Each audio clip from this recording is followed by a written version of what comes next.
பேருக்கு சுவிசேஷம் சொல்ல ஆசை. எனக்கு தெரிஞ்ச மாதிரில அநேகருக்கு சுவிசேஷம் சொல்ல கர்த்தருடைய சுவிசேஷத்தை அறிவிப்பதற்கு நிறைய பேருக்கு இருப்போம். உங்களுக்கு ஒரு நல்ல சந்தர்ப்பத்தை நான் உங்களுக்கு அறிமுகப்படுத்த விரும்புகிறேன். முதலாவது, இது ப்ரமோஷனுக்காகவோ இல்லாட்டி இவங்களோட ஊழியத்தை அட்வர்டைஸ் பண்ணுறதுக்காக இல்லை, கர்த்தருடைய ராஜ்யத்தின் மகிமைக்காக, அவருடைய ராஜ்யம் கட்டுப்படுவதற்காக நித்திய ஜீவன் பிரேயர் ஹவுஸ்ன்னு சொல்லி ஒரு யூடியூப் சேனல் இருக்கு. சிஸ்டர் இந்த இடத்துக்கு வருவதற்கு காரணமே அவருடைய சாட்சி நிமித்தம், ஒரு ஆத்மா தொடப்பட்டது நிமித்தமாகத்தான் சிஸ்டர் இலங்கை தேசத்துக்கு வருவதற்கு காரணமாக இருந்தது. ஸோ நான் என்ன இதில் சொல்ல வரேன்னு சொன்னால், இந்த யூடியூப் சேனலில் அநேக சாட்சிகள், பிரசங்கங்கள், அநேக ஆத்மாக்கள் தொடப்பட்டு குணமாக்கப்பட்டிருக்கிறார்கள். இது நீங்கள் பார்த்து இதன் மூலம் இன்னும் அநேகர் பார்க்கும்படி, அவர்கள் கர்த்தரை அறியும்படி, ராஜ்யத்தை அறியும்படியாய் ஒரு தருணம் நிகழ்வு எல்லாரும் கிடைக்கப்பட்டிருக்குது. ஸோ நித்திய ஜீவன் பிரேயர் ஹவுஸ் யாருக்காவது தேவைன்னு சொன்னால், இந்த சேனலை குறித்து அறிஞ்சு கொள்ள வேண்டும் சொன்னால், ப்ரேயருக்கு பிறகு நான் இருப்பேன் என்னிடத்தில் கேட்கலாம். இல்லாட்டி அவங்க டீம் இருக்கிறாங்க, அப்போ அவங்களோட யூடியூப் சேனல் உங்களோட ஃபோன்ஸில் எடுத்துக்கொள்ள முடியும். இதை நீங்கள் பார்த்து ஆசீர்வாதம் பெற்றுட்டு நாங்கள் மட்டும் அனுபவிக்கிறது இல்லை, இன்னும் அநேகருக்கு இது ஆசீர்வாதமாக இருக்கும்படியாய் நாங்கள் இதை ஷேர் பண்ணலாம், சேனலை சப்ஸ்கிரைப் பண்ணலாம். இது நிமித்தம் சிஸ்டரோட ஊழியம் மகிமைப்படுவதற்காக, அதற்காக இல்லை, கர்த்தருடைய ராஜ்யத்தின் மகிமை கண்டு மாத்திரமே. நாங்கள் உற்சாகமாய் கரங்களை தட்டி கர்த்தருடைய வார்த்தை கொடுக்கும்படி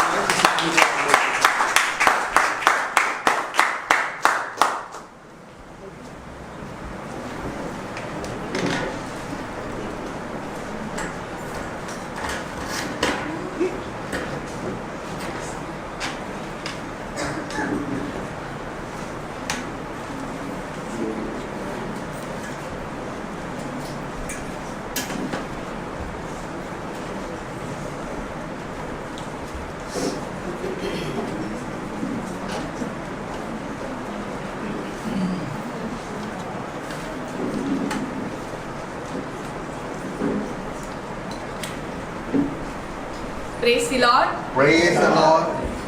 Praise the Lord. Praise the Lord. ஸ்தோத்திரம். Hallelujah. Hallelujah. எல்லாரும் எப்படி இருக்கீங்க? Super. Praise God. என்னோட சாட்சி அப்புறம் செய்திக்குள்ள நம்ம போகிறதுக்கு முன்னாடி எல்லாரும் ஒரே ஒரு நிமிடம் எழுந்து நின்று ஜெபத்தோட நம்ம ஆரம்பிப்போம். Hallelujah. எல்லாரும் கண்களை மூடி ஏசப்பா உள்ளத்துல வரவேற்போம். Thank you Jesus. நன்றி அப்பா, நன்றி ராஜா. ஏசப்பா, இந்த காலை வேளை ஜெபத்தில் ஆண்டவரே எங்கள் எல்லோரும் ஒன்றாக இணையபடியாக செய்த கிருபைக்காக உமக்கு நன்றி அப்பா, நன்றி ராஜா.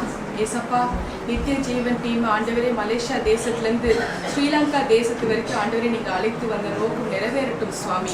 ஆண்டவரே அதுக்காக நாங்கள் நன்றி செலுத்துகிறோம் ராஜா.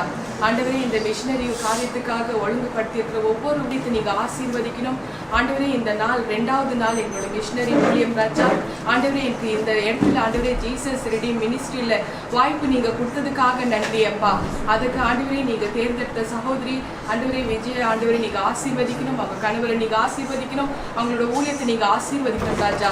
ஆண்டவரே ஒவ்வொருத்தரும் ஆண்டவரே இங்கே வந்திருக்கிற விசேஷமாக வந்திருக்கிற ஒவ்வொரு தேவ பிள்ளைகள், தேவ மகளே ஆண்டவரே நீங்கள் பேர் பேராக ஆசீர்வதிக்கணும் அப்பா.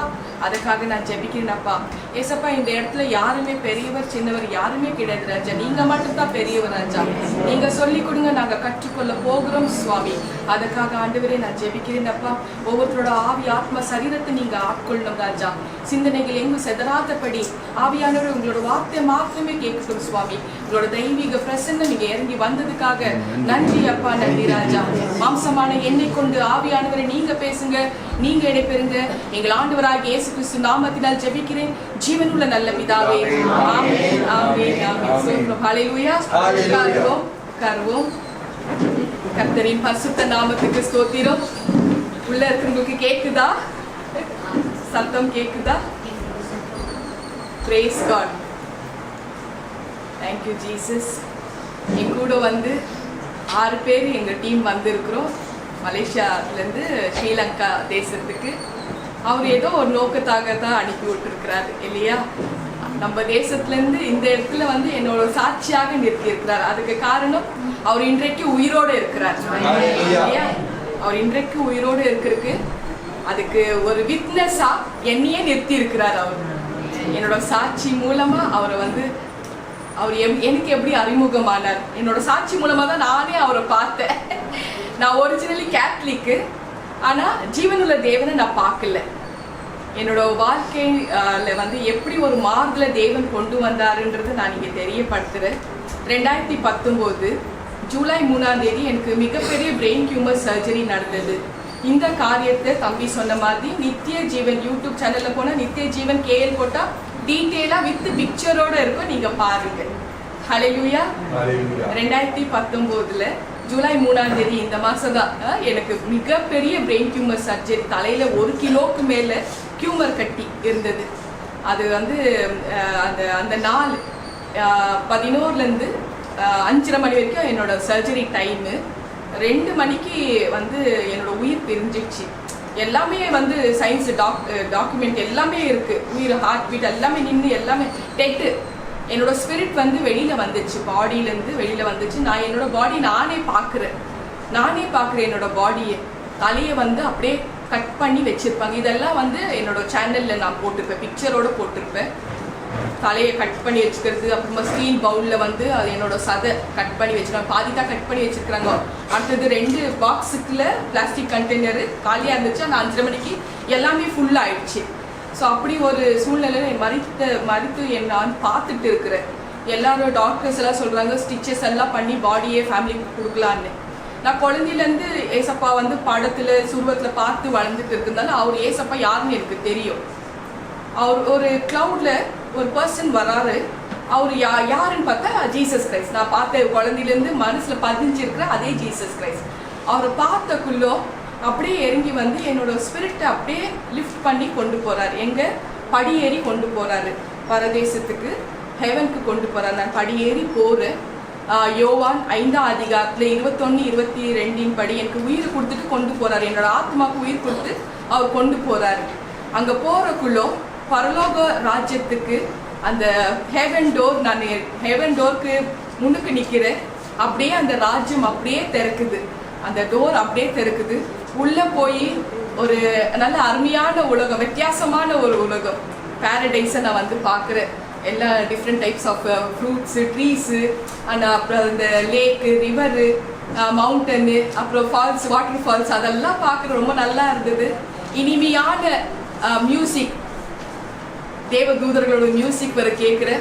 ஏசப்பா கையை தான் பிடிச்சிட்டு இருக்கிறேன் நான். ரொம்ப நல்லா இருந்தது. ஆனால் நான் படியேறி போகிறக்குள்ளே நான் இன்னொரு விஷயத்த நான் வந்து சொல்லணும். கீழே நரக லோகத்தையும் பார்க்குறேன். ஈவில் ஸ்பிரிட்டு என் பேர் சொல்லி கூப்பிடுதுங்க, சுமிதா கீழே இறங்கிட்டு அவர் கூட போவாதுன்னு. அப்புறம் அவர் கையை பார்க்குறா, அந்த கையில் ஹோல் இருக்குது, அப்படியே பிடிச்சிட்டு இருக்கிறாரு. எனக்குள்ள ஒரு பலன், ஒரு மாதிரி ஒரு என்னையே அறியாமல் வித்தியாசமாக, அது வார்த்தைன்னா சொல்லவே முடியாதுங்க, அப்படிப்பட்ட ஒரு பலன் எனக்குள்ளே வர ஆரம்பிக்குது. அது வந்தக்குள்ளோ நான் ஒரு கையை பிடிச்சிட்டு இருக்கிறேன். அவர் வந்து என்னை கை விடாமல் பிடிச்சிட்டே இருக்கிற, அந்த வலது கையை தான் பிடிச்சிட்டு இருக்கிறாரு. அப்புறம் வந்து அவர் முகத்தை பார்க்குறேன். ரொம்ப நல்லா இருந்தது அந்த உலகம்.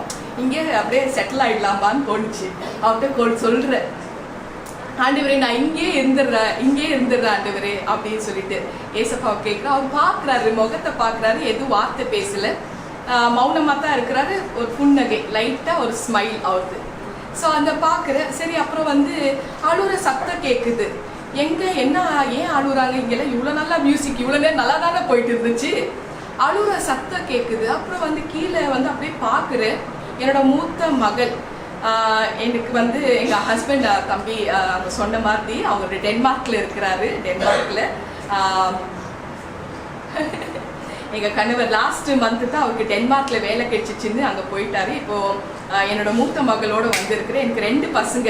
என்னோட சன்னு வந்து கீர்த்தி யூஎஸில் படித்து இப்போ வேலை பார்த்துட்டு இருக்கிறாரு. இவன் மூத்த மகள். இவன் வந்து அழுதுட்டு இருக்கிறா. அதை தான் நான் வந்து கீழே பார்க்குறேன். பார்த்த பிறகு என்னோட பாடி வந்து படுக்க வச்சிருக்காங்க, மாலாலாம் போட்டு வச்சிருக்கிறாங்க. பார்க்குறேன். அப்போ தான் எனக்கு வந்து ஏசப்பாக்கிட்ட கேள்வி மேலே கேட்க ஆரம்பிச்சிருச்சு. 12 வருஷமாக எனக்கு அந்த உபத்திரவ நாட்கள், ஏன் ஆண்டவரே இந்த மாதிரி கஷ்டம் எனக்கு கொடுத்தீங்க? நான் அவர்கிட்ட கேட்குறேங்க. ஏன்னா 2013 தான் நாங்கள் மலேசியாவுக்கு வந்தோம். நாங்கள் ஒரிஜினலி இந்தியன்ஸு. நான் பெங்களூரு, எங்கள் ஹஸ்பண்ட் திருநெல்வேலி. வேலை விஷயமா நாங்கள் ஊர் மாற்றி கண்ட்ரிஸ் போயிட்டு இருப்போம். ஸோ அவர்கிட்ட கேட்குறேன், நான் ஏன் ஆண்டவரே இந்த மாதிரி கஷ்டம்? 2014 எனக்கு 2வது மகள் பிறக்கிறாங்க. 10 மாதம் முழுசாக பிறந்த குழந்தை. பிறந்த உடனே சி செக்ஷன்னு, பிறந்த உடனே குழந்தைய வெண்டிலேட்டரில் வச்சுட்டாங்க. ஒரு கிட்டத்தட்ட 1 மாதம் அவள் வெண்டிலேட்டர்ல இருந்து டாக்டருக்கு கூப்பிட்டுட்டு இந்த மாதிரி குழந்தைங்க உயிரோட வாழ முடியாது, பேரண்ட்ஸ் சைன் போடுங்க, நாங்கள் வந்து வெண்டிலேட்டர்ல எடுப்போம். உயிர் பெரிய தருணம். போய் கல்லாக்கிட்டு போய் உட்காரு, வேற வழியே இல்லை. குழந்தையோட உயிர் என் கண்ணுக்கு முன்னாடி பிரியுது. எவ்வளோ கொடுமையான விஷயம். அப்புறம் அதுவும் சகிச்சுக்கின்னு 1.5 வருஷம் கழிச்சு மறுபடியும் அவளுக்கு அந்த குழந்தைக்கு டோலின் பேர் வச்சோம். 1.5 வருஷம் கழிச்சு எனக்கு மகள் அந்த குழந்தை மறுபடியும் வேணும்னு சொல்லி நான் கேட்குறக்குள்ளோ அப்படி சொல்லி கேட்குறக்குள்ளோ மறுபடியும் நாங்கள் டாக்டர்கிட்ட போய் செக்அப் பண்ணுறக்குள்ளோ நீங்கள் கன்சீவ் ஆகலான்னு சொன்னாங்க. ஸோ அப்புறம் 7 மாதம் அந்த நான் கன்சீவ் ஆகி 7வது மாதம் பேபி செக்அப் ஒவ்வொரு மாதம் போடுறமே அந்த மாதிரி நான் வந்து போயிட்டு வரேன். 7வது மாதத்தில் செக் பண்ணுறாங்க, வயிற்றில் வந்து பேபிக்கு வந்து ரத்தம் இல்லைன்ட்டாங்க. இப்போ 2வது மகள் ரத்தம் இல்லைன்னு தான் அவள் மறித்தா. இந்த குழந்தைய எப்படியாச்சும் காப்பாற்றணுமே சொல்லிட்டு என்ன அது ப்ரோசஸ்னால் என்னோட தொப்புள் கொடி மூலமாக அந்த கர்ப்பப்பையில் அதுக்கு ஒரு ஊசி குத்தி அந்த ஊசியில் வந்து அந்த நீடல் போல் அந்த குழந்தையோட கை நரம்புக்கு ரத்தம் ஏற்றுறது. அது கஷ்டமான ப்ரோசஸ்ஸு. ஸோ அந்த ப்ரோசஸ்க்கும் நான் ஒத்துக்கினேன், ஏன்னா குழந்தை எனக்கு வேணுமே. அப்புறம் வந்து அவங்க ஏற்றுறாங்க, 80 ml ஏற்றுறாங்க. குழந்தை கொஞ்சம் மூமெண்ட்ஸ் வருது, ரைட்டு நல்லா போயிட்டு அடுத்த மாதம் 8ஆம் மாதம் போகிறேன். மறுபடியும் தாய் கையில் பிளட் எடுக்கிறாங்க, ஸ்கேன் பண்ணுறாங்க. கொடுத்த 80 ml எடுத்தாச்சு. அவங்க குழந்தை டெட் ஆகிட்டான். அந்த குழந்தைக்கு பேர் ரூபின்னு வச்சோம். அந்த குழந்தை வந்து எப்படின்னா 5 நாள் மரித்த குழந்தைய வயிற்றில் வச்சுட்டு இருக்கிறேன். இதெல்லாம் அப்படி கேட்குற ஏசப்பாட்டு, உங்களுக்கு இறக்கமே இல்லையா, உங்களுக்கு நீங்கள் மனசில் கல் ஆயிட்டீங்களா, அந்த மாதிரி எல்லாம் வாழ்க்கை வந்ததெல்லாம் கேட்குறேன்னா என்னோட பாரம் அப்படி இருந்தது. அவ்வளோ பாடுகள், அவ்வளோ துக்கம். இதெல்லாம் அவர்கிட்ட கேட்குறக்குள்ளும் அவர் பதிலே சொல்ல, அவர் கண் கலங்குறது, கண்ணீர் விடுறாரு பார்க்குறேன் நான். ஆனாலும் எனக்கு நியாயம் வேணும் இல்லையா, நான் என்ன தப்பு செஞ்சேன், சரி ஏதாவது ஒரு பாவம் கொடூரமான பாவம் நான் செஞ்சேன்னா நான் ஒத்துக்குவேன் இல்லையா, நான் என்ன செஞ்சேன். அடுத்தது நான் வந்து இங்கே வர வந்துட்டு தலையில் வர கட்டி இப்போ 2019 2014 2வது மகள், 2016 3வது மகள், 2019 எனக்கு தலையில் கட்டி. என்ன நான் தப்பு செஞ்சேன். ஏன்னா என்னோட மூத்த மகளுக்கு 1 வயசுல இருக்கக்குள்ள ஓப்பன் ஹார்ட் சர்ஜரி பண்ணாங்க. அவளுக்கு அடுத்தது வந்து 4 வயசுல வந்து செக்அப் பண்ண போகிறோம். 12 வயசுல மறுபடியும் ஓப்பன் ஹார்ட் சர்ஜரி பண்ணணும்னு சொல்லிட்டாங்க. ஸோ இருக்கிற நாங்கள் 4 பேரும் 3 குழந்தைங்க எல்லாருமே 2 குழந்தை போயிடுச்சு. இவளுக்கு வந்து ஓப்பன் ஹார்ட் சர்ஜரி இன்னும் பெண்டிங் இருக்குது 2வது முறைது.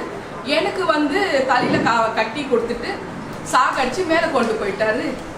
வீட்டில் எப்படி இருக்கும் நிம்மதி சமாதானம்? இருட்டு, ஒன்றுமே இல்லை, வாழ்க்கையில் ஒன்றுமே இல்லை, இனி முடிஞ்சது என்னோட வாழ்க்கை அப்படின்னு வந்து அதான் அங்கே தான் போயிட்டு இருந்தேன்.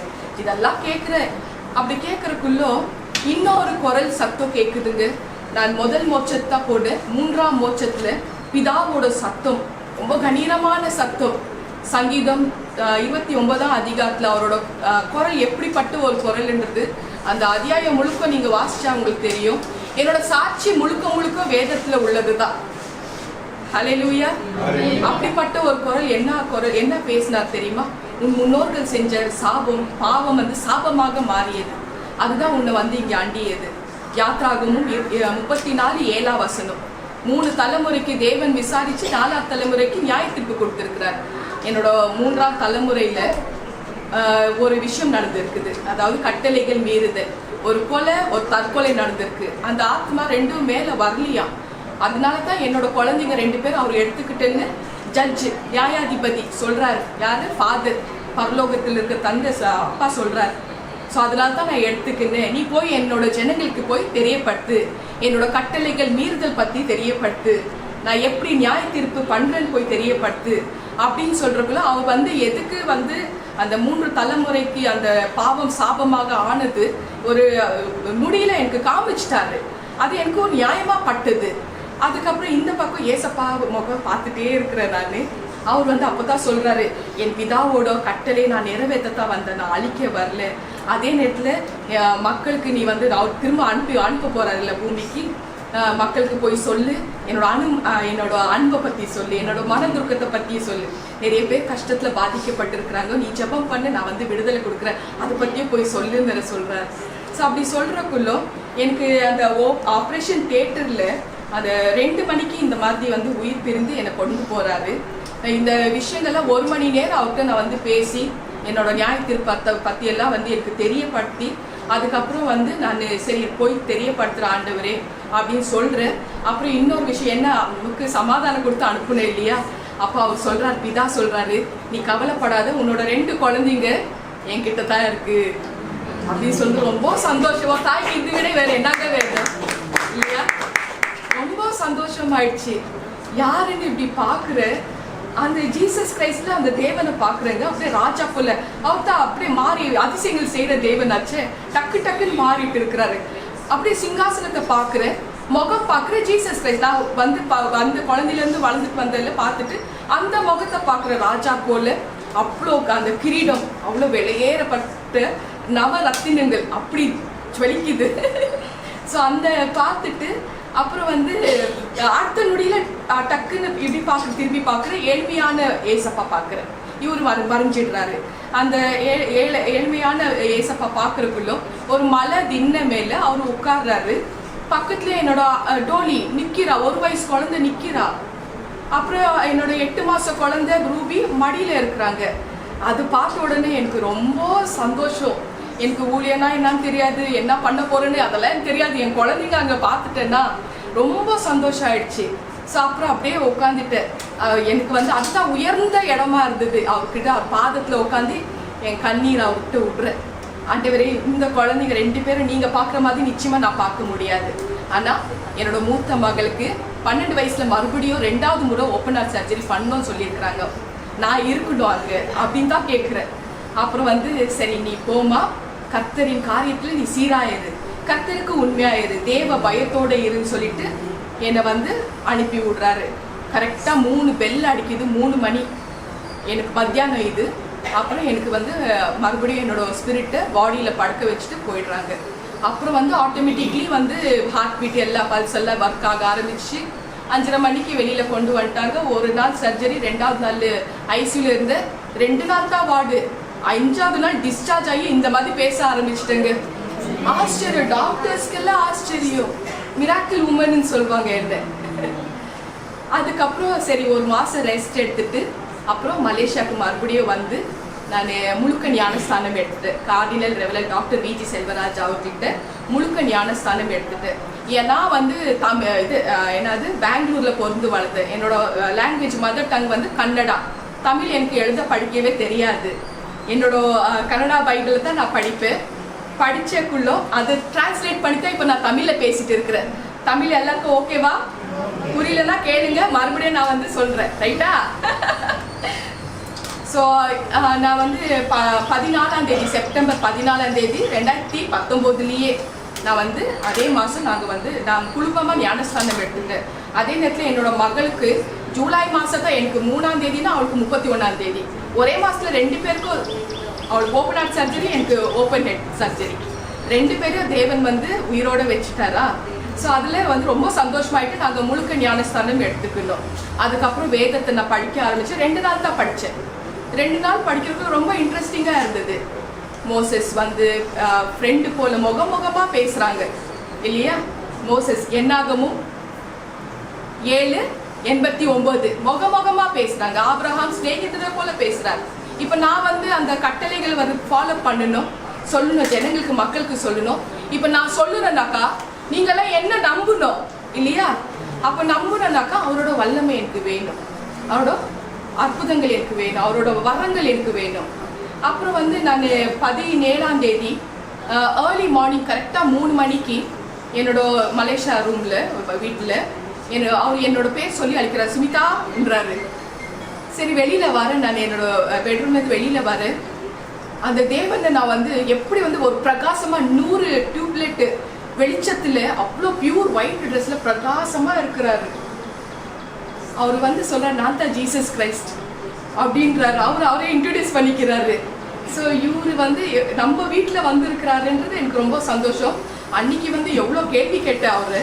ஆனால் என் வீட்லேயே வந்திருக்கிறதுனால என்னால் கேள்வி கேட்க முடியல. ஏன்னா என்னோட டங் வந்து ஒட்டிடுச்சு,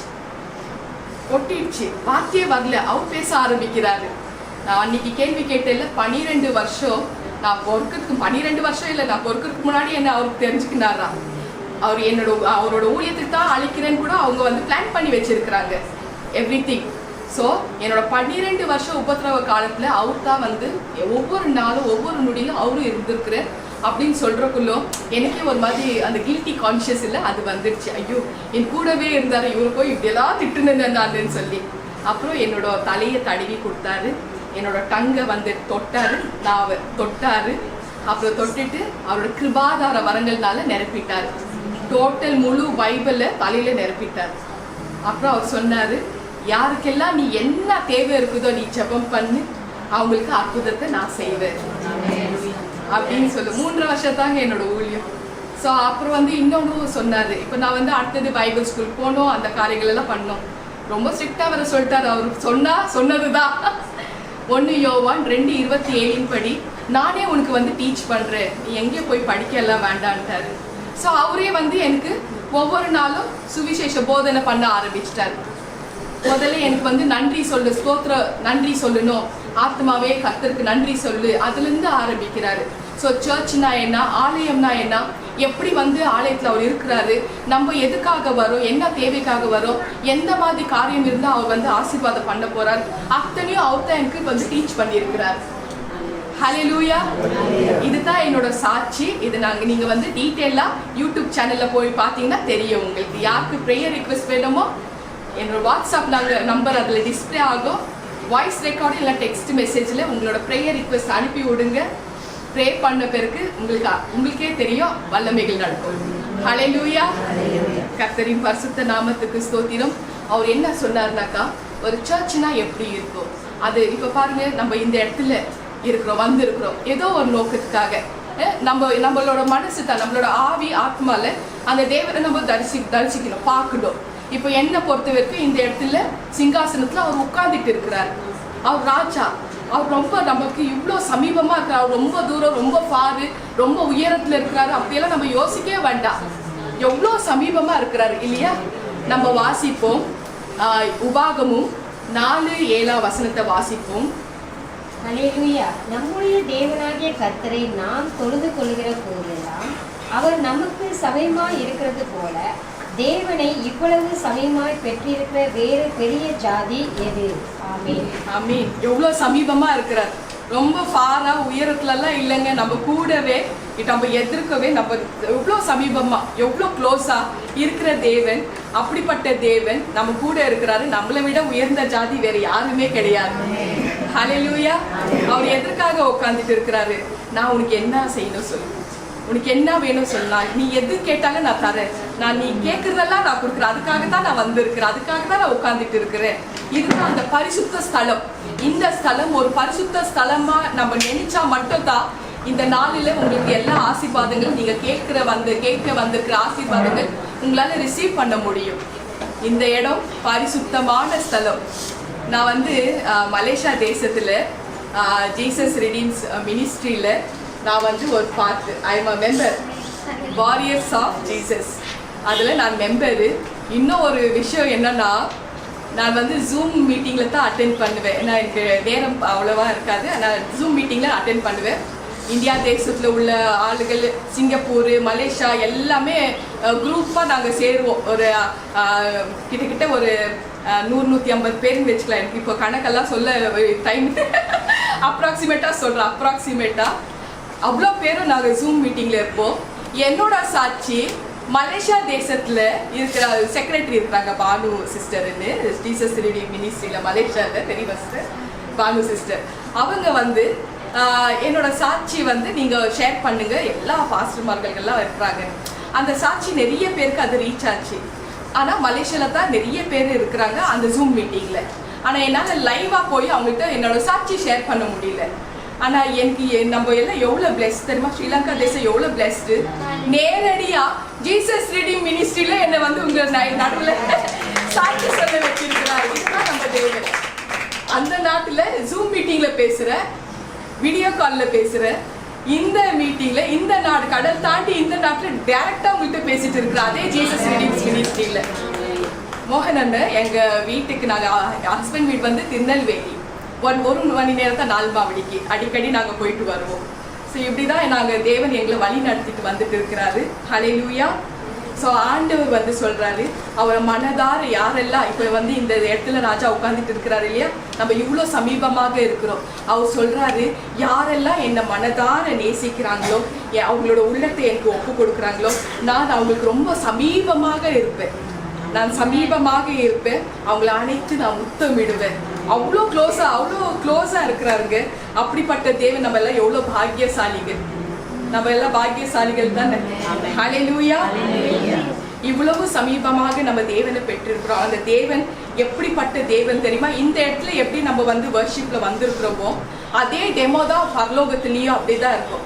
அதே காட்சி அப்படியே காமிப்பாரு. வெளிப்படுத்தின விசேஷம் 4:3 படி அந்த தேவாதி தேவன் ஒரு சிங்காசனத்துல உட்கார்ந்து இருக்கிறார், வீழ்த்தி இருக்கிறார். பார்ப்பதற்கு வஜ்ர கல்லுக்கும் பத்மராகத்துக்கும் ஒப்பாக அவ்வளோ அழகுள்ள தோற்றத்துல அவர் இருக்கிறார் இல்லையா?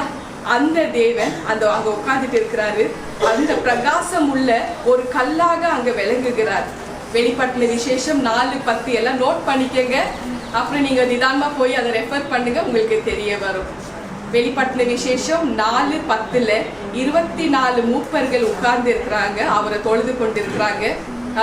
பிறகு எழுந்து அவங்களோட தங்களோட கிரீடங்களை அவருக்கு முன்பதாக, அதாவது 24 மூப்பர்கள் உட்கார்றாங்க, தங்களோட கிரீடங்களை அவருக்கு முன்பதாக வைத்து இந்த மாதிரி அவங்க முகம் குப்புற விழுந்து பணிவாக அவரை வந்து வணங்கி அவரை ஸ்தோத்திரிக்கிறார்கள். இப்படிப்பட்ட ஒரு விஷயம் அங்க நடந்துட்டு இருக்கு. அதே டெமோ தான் இங்கே. அப்படி நம்ம பார்த்தா தான் நம்மளால அவர் வந்து சமீபமா இருக்கிறாருன்றது நம்ம அவர்கிட்ட இருந்து ஆசீர்வாதத்தை ரிசீவ் பண்ண முடியும் இல்லையா? வெளிப்படுத்தின விசேஷம் 11:16 வசனம், 16-18 அவர் சொல்றாரு, தேவ தூதர்கள் அங்க வந்து கீழே கடக்கான தேவ தூதர்கள் அங்க கீழே அவருக்கு காலில் விழுந்து பணிந்து தொழுகை பண்ணிட்டு இருக்கிறாங்க. அதற்கு அவருக்கு வந்து கடவுளுக்கு, அதாவது பிதாவுக்கு நன்றி செலுத்திட்டு இருக்கிறாங்க. இந்த பரலோகத்துல எப்படி அந்த காரியம் நடக்குதோ அதே தான் இந்த இடத்துலயும் நடக்கிறது. ஒரு டெமோ மாதிரி விண்ணுலகத்துல எப்படி நடக்குதோ அதே தான் பூமியிலயும் நடக்குது. இதுதான் எனக்கு வந்து ஆரம்பிக்கிறாரு. ஒரு சர்ச்னா எப்படி இருக்கோ அந்த இடத்துல எப்படி வந்து வர்ஷிப் பண்ணுவாங்களோ, 24 மூப்பர்கள் கோடிக்கணக்கான தேவ தூதர்கள் தேவனுக்கு பணிந்து எப்படி வந்து ஸ்தோத்திர பலி பண்றாங்க, அதே தான் இந்த பூமியிலேயே பண்றது அப்படின்னு வந்து எனக்கு லேர்ன் பண்ண ஆரம்பித்தேன். ஏன்னா அந்த இடத்துல ஜீவனுள்ள தேவன் இருக்கிறாருன்றது தெரியப்படுத்தினார். ஹல்லேலூயா. நம்மளுடைய ஆலயத்துல நம்ம இதே காரியத்தை நம்ம இந்த இடத்துல பண்ணிட்டு இருக்கிறோம்.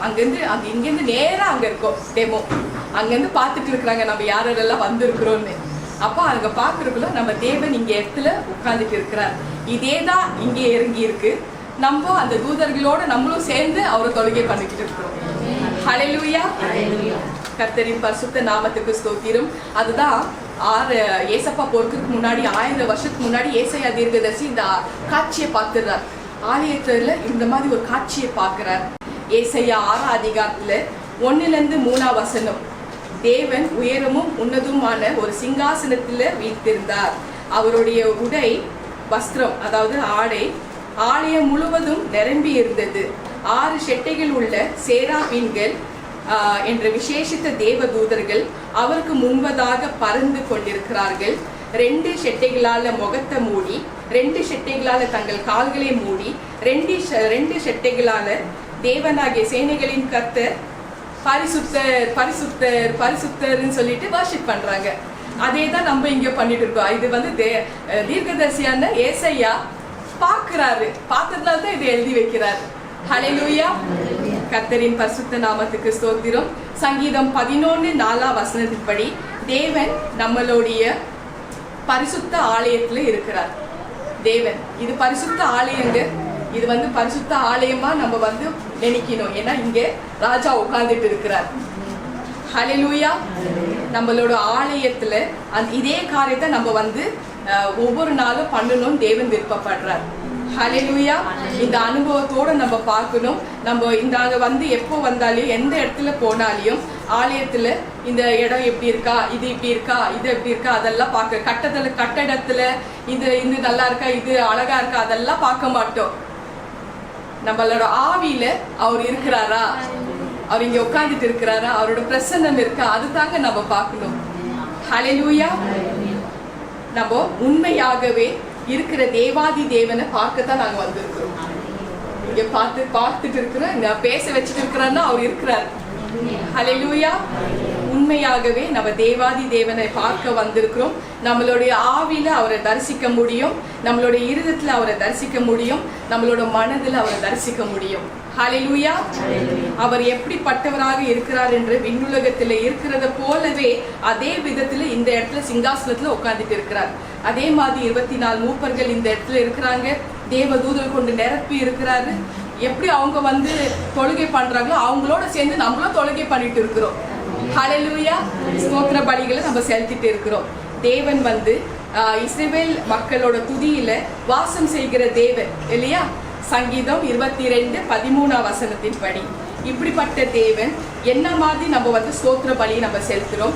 சங்கீதம் 116 13 17 அதை நம்ம வாசிப்போம். ஹல்லேலூயா. ரட்சிப்பின் பாத்திரத்தை எடுத்துக்கொண்டு கர்த்தருடைய நாமத்தை தொழுது கொள்வேன். நான் கர்த்தருக்கு செய்த பொருத்தனைகளை அவருடைய ஜனங்களுக்கு முன்பாகவும் செலுத்துவேன்.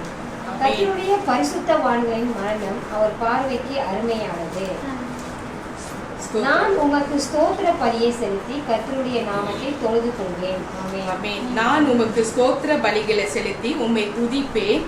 ஸோ இந்த மாதிரி நம்ம வந்து உண்மையாக அவர் தொழுது கொள்ள போது ஸ்தோத்திர பலிகளை நம்ம வந்து செலுத்துறோம். நம்ம ஸ்தோத்திரிக்க அந்த தேவாதி தேவனுடைய பிரசன்னம் அழகா வர்ஷிப் பண்ணாங்களே சகோதரி, அந்த தேவாதி தேவனோட பிரசன்னம் நம்ம ஸ்தோத்திர பலிகளை செலுத்தினக்குள்ளதான் வரும், இறங்கி வர ஆரம்பிக்கும். நம்ம ஸ்தோத்திர பலிகளை செலுத்த தேவனுடைய பிரசன்னம் அப்படியே நிரம்பி இருக்குமா. ஹல்லேலூயா. வெளிப்பட்டின விசேஷம் 7ஆம் அதிகாரத்துல 11-12 ரெவலேஷன் 7th chapter 11 and 12 தேவ தூதர்கள் அங்க ஸ்தோத்தரிக்கிறார்கள், மூப்பர்கள் அங்க ஸ்தோத்தரிக்கிறார்கள், 4 ஜீவன்கள் அங்க ஸ்தோத்தரிக்கிறார்கள், சேராபீன்கள் ஸ்தோத்தரிக்கிறார்கள். ஸோ நாமளும் அவங்க கூட சேர்ந்து ஸ்தோத்தரிக்கிறோம். இப்போ எல்லாருக்குமே ஒரு அளவுக்கு தெரிஞ்சிச்சு தேவாதி தேவனோட பிரசன்னம் இந்த இடத்துல இருக்கு. அவர் நம்மள வந்து இவ்வளோ சமீபமா உட்கார்ந்துட்டு இருக்கிறாரு. சைலண்டா உட்காருவார், அவரு பிளஸ் பண்ணத்தானே வந்திருக்கிறார், உட்கார்ந்துட்டு இருக்கிறாரு. நம்ம என்ன கேளு நான் உனக்கு கொடுக்குறேன் அப்படின்னு வந்திருக்கிறார் இல்லையா? அப்படின்னு தான் உட்கார்ந்துட்டு இருக்கிறாரு. இப்போ எனக்கு இந்த இடத்துல தான் ஆவியானவர் சில சத்தியங்கள்ல சில தேவ ரகசியங்களை சொல்லி கொடுத்தார். அதுதான் உங்களுக்கு நான் தெரியப்படுத்த வந்திருக்கிறேன்.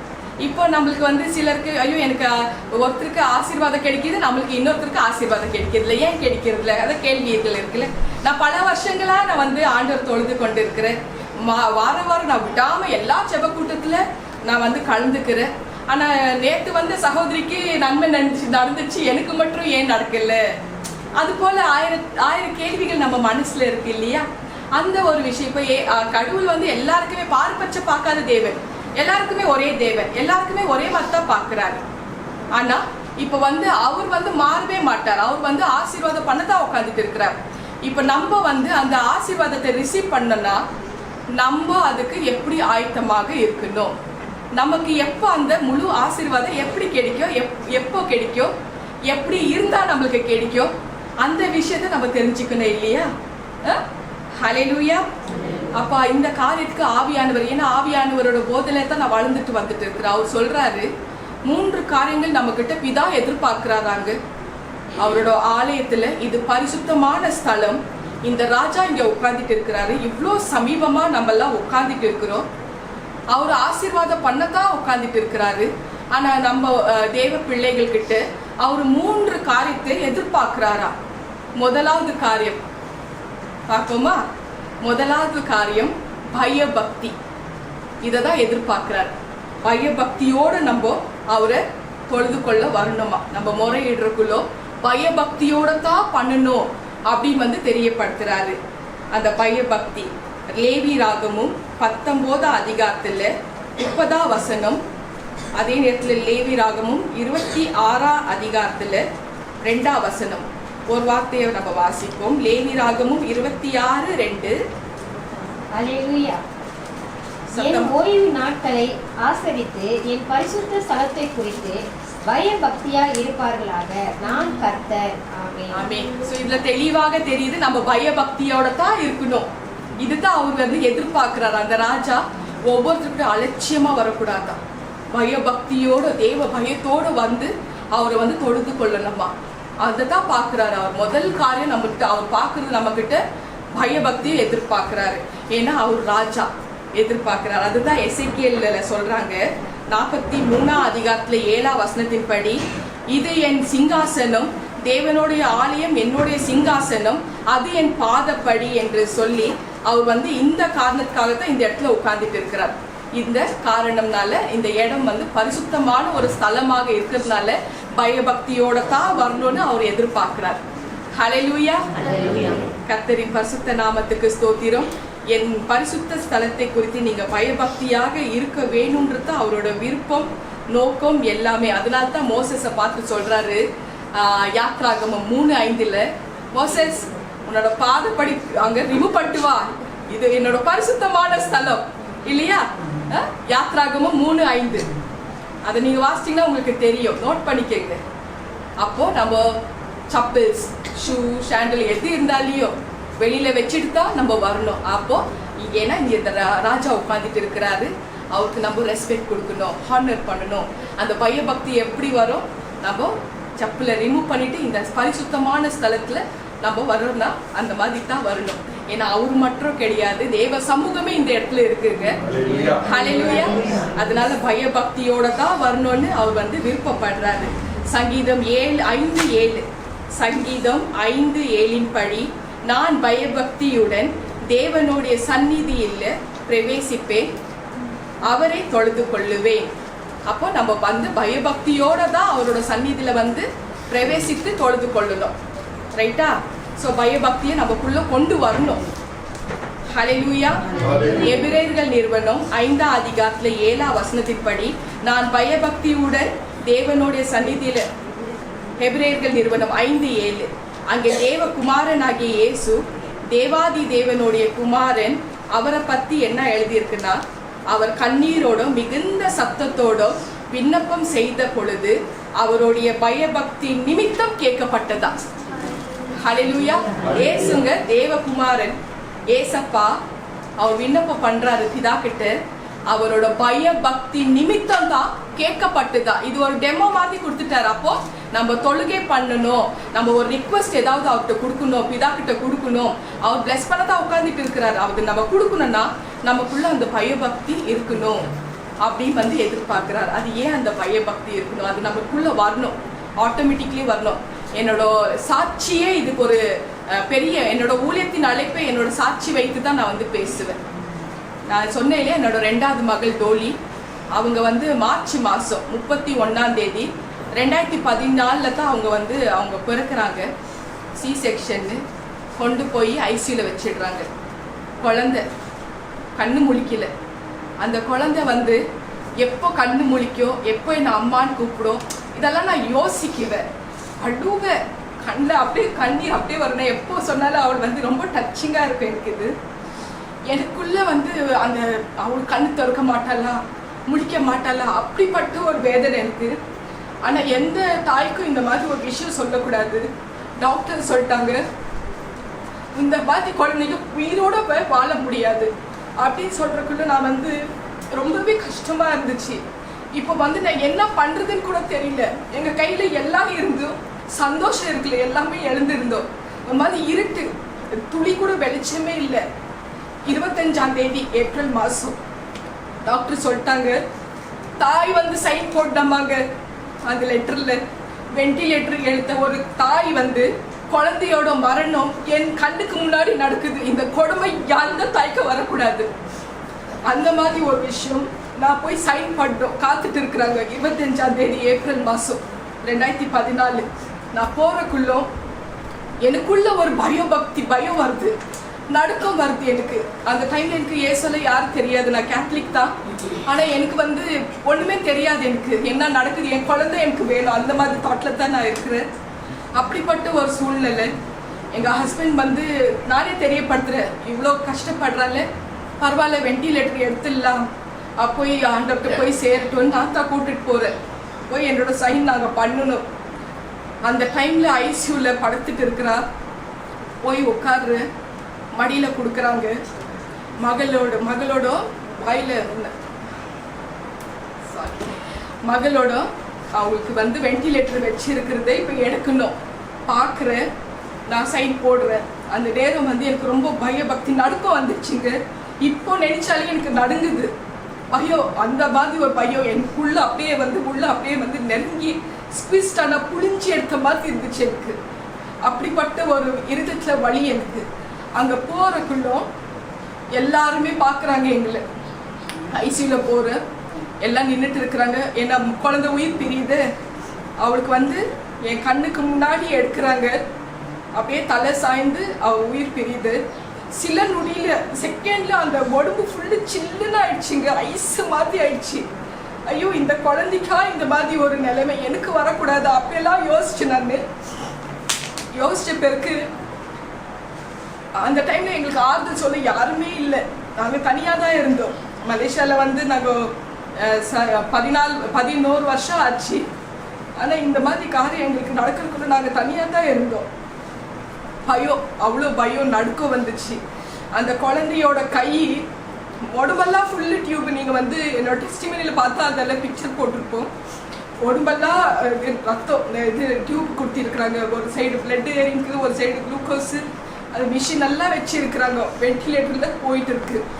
கண்ணுக்கு முன்னாடி அந்த வென்டிலேட்டர் எடுத்தக்குள்ளும் உயிர் பிரியுது.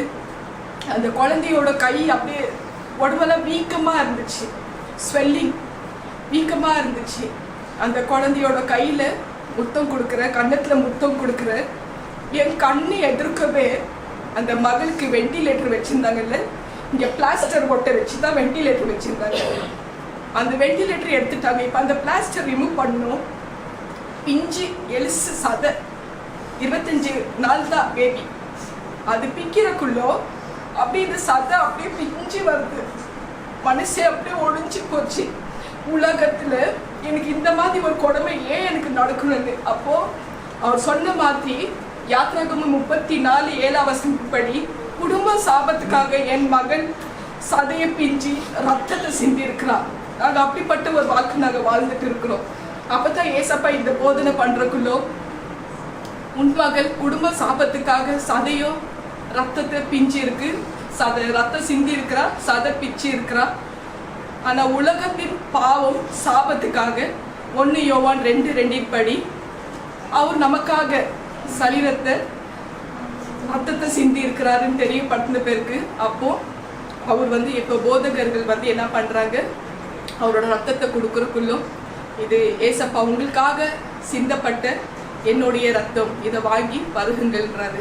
அதே மாதிரி அப்பத்தை எடுத்து இது உங்களுக்காக பிக்கப்பட்ட என்னுடைய சரீரம். அப்போ அந்த மாதிரி இருக்கிறக்குள்ளோ நம்ம அந்த பயபக்தியோட தான் இந்த இடத்துக்கு வரணும்னு சொல்றாரு. அப்போ எனக்கு அந்த ப்ராக்டிக்கல் அனுபவத்தை கொடுத்தாரு. அப்போ அந்த அப்பத்தை எப்பெல்லாம் பார்க்குறனோ என் குடும்ப சாபத்துக்காக என் மகள் சரீரத்தை நான் சாப்பிட போறேன். அப்போ நம்ம பாவங்களுக்காக நம்ம ஏசப்பா அவரோட சரீரத்தை சாப்பிட்றக்குள்ள நம்ம வந்து பயபக்தியாகத்தான் இருக்கணும்னு எனக்கு தேவன் தெரியப்படுத்தினார். ஹல்லேலூயா. அதைத்தான் ஏசப்பா வந்து தெரியப்படுத்தினாரு. 1 கொரிந்தியர் 11 24-25 இந்த காரியங்கள் எழுதப்பட்டிருக்கு. இதை ஏசப்பாவே வர சொல்றாரு. லூக்கா 22:19-20 இயேசு சொல்றாரு, உங்களுக்காக பிக்கப்படுகிற என் சரீரம், உங்களுக்காக நொறுக்கப்பட்ட என் சரீரம், உங்களுக்காக சிந்தப்பட்ட என்னுடைய ரத்தம். வேதனையோட சொன்னாரா. இப்ப நான் எவ்வளவு வேதனையோட சொன்னேன். என் மகள் அந்த சதை பிஞ்சது நான் பாக்குறேன். எந்த தாய்க்குங்க வயிறெல்லாம் அப்படியே வந்து எனக்கு அப்படியே என்ன தெரியல, அப்படியே உள்ளமே உடையோ செத்தே போயிடலாமான்னு தோணிடுச்சு எனக்கு. அந்த குழந்தை அதே மாதிரி ஏசப்பாவோட சரீரனுங்க நமக்காக அந்த சரீரத்தை கொடுத்திருக்கிறார், நமக்காக அந்த ரத்தத்தை சிந்தி இருக்கிறார். அப்ப குடும்ப பாவத்துக்கு நாங்க அந்த பலியா இருக்கிறோம்ல, ஒண்ணுமே பாவமே செய்யாது நாங்க பலியான மாதிரி. அவரு எந்த பாவம் செய்யலங்க. அவரு மாசற்ற சரீரம், மாசற்ற ரத்தம், பரிசுத்தமான ரத்தம், பரிசுத்தமான சரீரம், ஒரு பாவமும் செய்யல. ஆனா அவரோட சதையை தான் நம்ம வந்து ஒவ்வொரு ஞாயிற்றுக்கிழமை நம்ம சாப்பிடுறோம் இல்லையா. அவரோட ஆலயத்துல வந்து நம்ம தொழுகை பண்ணி முடிஞ்ச பிறகு அவரோட சரீரத்தையும் அவரோட ரத்தத்தை தான் நம்ம சாப்பிடுறோம். அதை எடுத்துறக்குள்ளோ பயபக்தியோட தான் வந்து எடுக்கணும்னு தேவன் தெரியப்படுத்தினார். ஹல்லேலூயா. இந்த மாதிரி ஒரு விஷயம் நம்ம காரியம் ஏன்னாக்கா நம்ம வந்து பயபக்தியோடு அதை வாங்கும் பொழுது நமக்கு ஒரு நடுக்கம் வரும், ஒரு தடுமாற்றம் வரணும்ன்றத தேவன் தெரியப்படுத்தினார். ஸோ அந்த காரணம் எதுக்குனாக்கா அந்த ராஜாதி ராஜா நான் சொன்னேன்ல இங்க உட்காந்துட்டு இருக்கிறார். அந்த ராஜாதி ராஜனாக உட்கார்ந்துட்டு இருக்கிற அதே தேவன் தான் நமக்காக உயிரை கொடுத்திருக்கிறார். ஹalleluya. நமக்காக தன் சரீரத்தையும் ரத்தத்தையும் ஜீவனை கொடுத்திருக்கிறார். இதுக்காகத்தான் ஆவியானவர் தெரியப்படுத்தினாரு. இந்த இடத்துல வரக்குள்ளோ அவரோட திருவிருந்து பந்தியில நம்ம வந்து கலந்துக்குள்ளக்குள்ளோ நம்ம பயபக்தியோட தான் வந்து கலந்துக்கணும்னு தெரியப்படுத்தினார். ஹalleluya.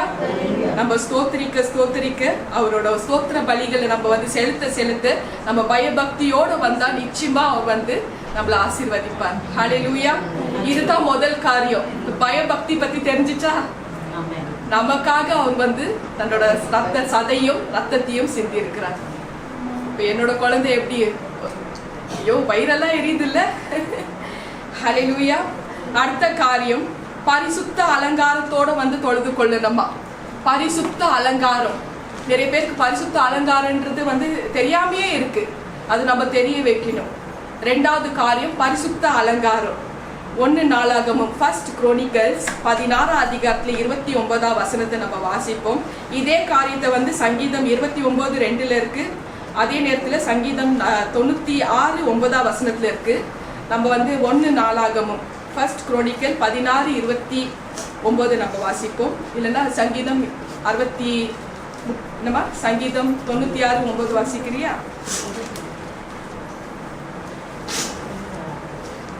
ஹல்லேலூயா. கர்த்தருக்கு அவருடைய நாமத்திற்குரிய மகிமையை செலுத்தி காணிக்கைகளை கொண்டு வந்து அவருடைய சன்னதியிலே பிரவேசிங்கள். பரிசுத்த அலங்காரத்துடனே கர்த்தரை தொழுது கொள்ளுங்கள். ஆமென். சோ பரிசுத்த அலங்காரத்தோட நம்ம தொழுது கொள்ளலாம். பரிசுத்த அலங்காரம்னா யாருக்காவது தெரியுமா?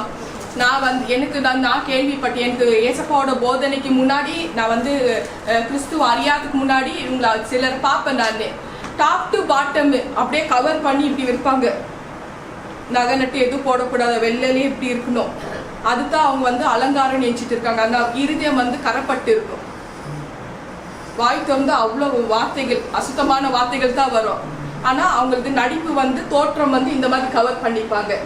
இதுதான் வந்து நான் அப்போ அந்த காலத்துல பரிசுத்த அலங்காரம்னாக்கா எல்லாம் ஃபுல் கவர் பண்ணிக்கிறேன். என் தலை தான் எனக்கு வந்து சாட்சி. ஸோ இது நான் வந்து கவரே பண்ணக்கூடாது. ஏன்னா டாக்டர் சொன்னாங்கங்க, உனக்கு வந்து பிரெஸ்ட் கேன்சர்னா முடியெல்லாம் கொட்டிடும். தலையில வந்து கட்டினா ஒரு முடி கூட நிக்காது இல்லையா? டாக்டர் சொன்னாங்க ஹேர் பிளான்டேஷன் பண்ணு, இல்லை விக்கு போடணுன்ட்டாரு. நான் ஆண்டவர்கிட்ட சொன்னேன், எனக்கு அதெல்லாம் பண்ண முடியாது, உங்க முடி கொடுங்க, எங்க முடியெல்லாம் உங்க கணக்குல தானே இருக்கு, கொடுங்க. அவர் கொடுத்தாரு. விரும்பத்தக்க ரூபம் இல்லாதபடி ஓவல் ஷேப்பா இருந்துச்சு. ஓவல் ஷேப்பா இருந்துச்சு, ரவுண்ட் ஆக்குனார். ஹல்லேலூயா. சோ பரிசுத்த அலங்காரத்தோடு தொழுது கொள்ளணும். பரிசுத்த அலங்காரம்னா என்ன? இதுதான் என்னோட கேள்வி அவர்கிட்ட. ஏன்னா அவர் வந்து சொல்ல நான் கேள்வி கேட்பேன். பரிசுத்த அலங்காரம்னா 2 தீமோத்தி 2:22 அதன்படி இருதயம் வந்து சுத்தமா இருக்கணுமா. இந்த இருதயம் சுத்தத்தோட இருந்தா மட்டும்தான் அவர் வந்து தொழுது கொள்ளா. நம்ம வந்து அவர் கேட்கறதெல்லாம் அவர் நம்ம என்ன கேட்கிறோமோ அது கொடுப்பார். சுத்த இருதயம், இதுதான் பரிசுத்த அலங்காரம். இருதயம் சுத்தத்தோட இருக்கணுமா. சுத்த இருதயத்தோட அந்த தேவனை வந்து நம்ம தொழுது கொள்ளணுமா. சுத்த இருதயம், அந்த இருதயம் எப்படி சுத்தமாகும்? ஏசப்பாவோட ரத்தத்துல தான் சுத்தமாகும். 1 யோவான் 1:7 படி ஏசப்பாவோட ரத்தத்துல கழுவப்பட்ட பிறகு நம்ம சுத்தமாயிடுவோம், பரிசுத்தமாயிடுவோம். நீ என்ன கேளு நான் தருவார். ஹல்லேலூயா. எல்லா பாவங்களை நீக்கி நம்மளை சுத்திகரிக்குது. ஏசையா 4 அதிகாரத்துல 3-4 வசனத்தின் படி தேவனுடைய பரிசுத்த ஆவியானவர் நமக்குள்ள வரும் பொழுது அவர் சுட்டெரிக்கிற அக்னியாக மாறிவிடுகிறார். சுட்டெரிக்கிற அக்னி எப்போ? நான் ஞானஸ்தானம் எடுத்த பிறகுதான் எனக்கு வந்து அந்த அபிஷேகம் கொடுத்தார். அவரோட வரங்கள்னால நிரப்புனார், கிருபாதார வரங்கள்னால நிரப்புனார். ஸோ அந்த எப்படி அந்த சுட்டெரிக்கிற அக்னி போல. இப்போ நான் வந்து முதல்ல ஃபேக்ட்ரி, இந்த ஸ்டீல் ஃபேக்ட்ரிக்கு நான் போவேன். இரும்பு அந்த காப்பர் எல்லாம் கரைப்பிடிச்சதெல்லாம் வந்து அவ்வளோ ஹெவி ஹை ஹீட்டில் போட்டுவாங்க, மெல்ட் பண்ணுவாங்க. அப்புறம் அதோட ரிசல்ட் வந்து ஸ்டீல் வரும், பல பல பல பல பல பலான்னு. அந்த மாதிரி சுட்டெரிக்கிற அக்னி போல இருக்கணுமா, அவ்வளோ பரிசுத்தமா இருக்கணுமா. இது எதிர்பார்க்கிறாருங்க நம்ம தேவன். ஹல்லேலூயா. நம்ம சுத்திகரிக்கிற அந்த வாழ்க்கை எப்பொழுதோ சுத்தமாகவே இருக்கணுமா. அந்த ரத்தம் நம்மளை சுத்திகரணம் பண்ண பிறகு அந்த நம்மளோட வாழ்க்கை எப்பொழுதுமே சுத்தமாக தான் இருக்கணுமா. அதை மெயின்டைன் பண்ணணும். நம்ம அதை மெயின்டைன் பண்ணாம அவங்களுக்கு இது நடந்துச்சு எனக்கே நடக்கல, இவங்களுக்கு இது நடந்துச்சு எனக்கே நடக்கலனாக்கா அப்ப இருதயம் பாருங்க. நம்மளோட இருதயம் நம்ம தான் பார்க்கணும். இன்னைக்கு நம்மளோட இருதயம் எப்படி வந்து நம்ம செக் பண்ணலான்றது நம்ம பார்த்து தெரிஞ்சுக்கலாம். கத்துக்கலாம், மாத்திக்கலாம், வாழ்க்கையை மாத்திக்கலாம். ஹல்லேலூயா. கர்த்தரின் பரிசுத்த நாமத்துக்கு ஸ்தோத்திரம். நாங்க கேத்தலிக்கா இருக்கிறக்குள்ள எனக்கு தெரியும், சாட்டர்டே ஆனாக்கா பார்ட்டிக்கு போவாங்க. பார்ட்டியில போயிட்டு நான் கிடையாது, நம்ம அங்கிள்ஸ் எல்லாருமே பார்ட்டிக்கு போவாங்க. சாட்டர்டே ஈவினிங் ஆனா நல்லா ட்ரிங்க்ஸ் எல்லாம் குடிப்பாங்க. அப்புறம் சண்டே வந்து தொழுகை மாஸுக்கு போவாங்க. மாஸுக்கு போயிட்டு திருவிருந்துலையும் கலந்துப்பாங்க. அவரோட அப்பத்தை எடுத்துட்டு ஆண்டவரே என் பாவங்கள் எல்லாம் மன்னிச்சிடுங்கன்னு சொல்லிட்டு அதை சாப்பிட்டுட்டு ரைட்டு வந்துடுவாங்க. திரும்ப அடுத்த வாரம் வீக்கெண்ட்ல மறுபடியும் பார்ட்டி, மறுபடியும் குடி, விஸ்கி, பிராந்தி, ரம்மு எக்ஸெட்ரா எக்ஸெட்ரா குடிப்பாங்க இல்லையா? எப்போ நாங்க வந்து ஏசப்பாவோட அன்பை ருசிக்க ஆரம்பிச்சோமோ, எப்போ நாங்க குடும்பமா நாங்க ஞானஸ்தானம் எடுத்துட்டோமோ, எங்க ஹஸ்பண்டோட வாழ்க்கை மாத்திட்டார். அந்த ஏரியா பக்கமே அவர் போக மாட்டார். ஏன்னா எங்களுக்கு சத்தியத்தை தெரியப்படுத்திட்டார். ஹல்லேலூயா. அப்ப எங்களுக்கு தெரியல. ஸோ பொதுவா சொல்றேன், நிறைய கணவன்மார்கள் இன்னும் கேட்டா லேடிஸ் கூட ட்ரிங்க்ஸ் எல்லாம் பண்றாங்க. பண்ணிட்டு போய் அவர்கிட்ட மன்னிப்பு கேட்டுட்டு மறுபடியும் பார்ட்டி அது இதுன்னு போவாங்க. நிறைய இருக்கிறாங்க. நான் வந்து அன்றாட நடக்கிறது தான் நான் வந்து ஜென்ரலா தெரியப்படுத்திட்டு இருக்கிறேன். ஸோ இந்த மாதிரி ஒரு விஷயம் ரொம்ப தப்பான ஒரு விஷயம். எஃபேசியன்ஸ் 5ஆம் அதிகாரத்துல 17-18 நம்ம வாசிப்போம். எபேசியர்கள் நிறுவனம் 5:16-18.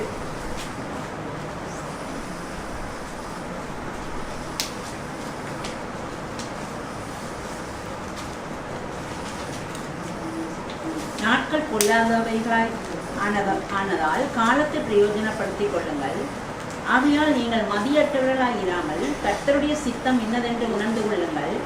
துன்மார்க்கத்துக்கு ஏதுவான மதுவான வரி கொள்ளாமல் ஆவியினால் நிறைந்து சங்கீதங்களினாலும் கீர்த்தனைகளினாலும் ஞான பாட்டுகளினாலும் ஒருவருக்கொருவர் புத்தி சொல்லிக்கொண்டு உங்கள் இருதயத்தில் கர்த்தரை பாடி கீர்த்தனம் பண்ணி. இந்த மாதிரி தான் அவர் வந்து எதிர்பார்க்கிறார்.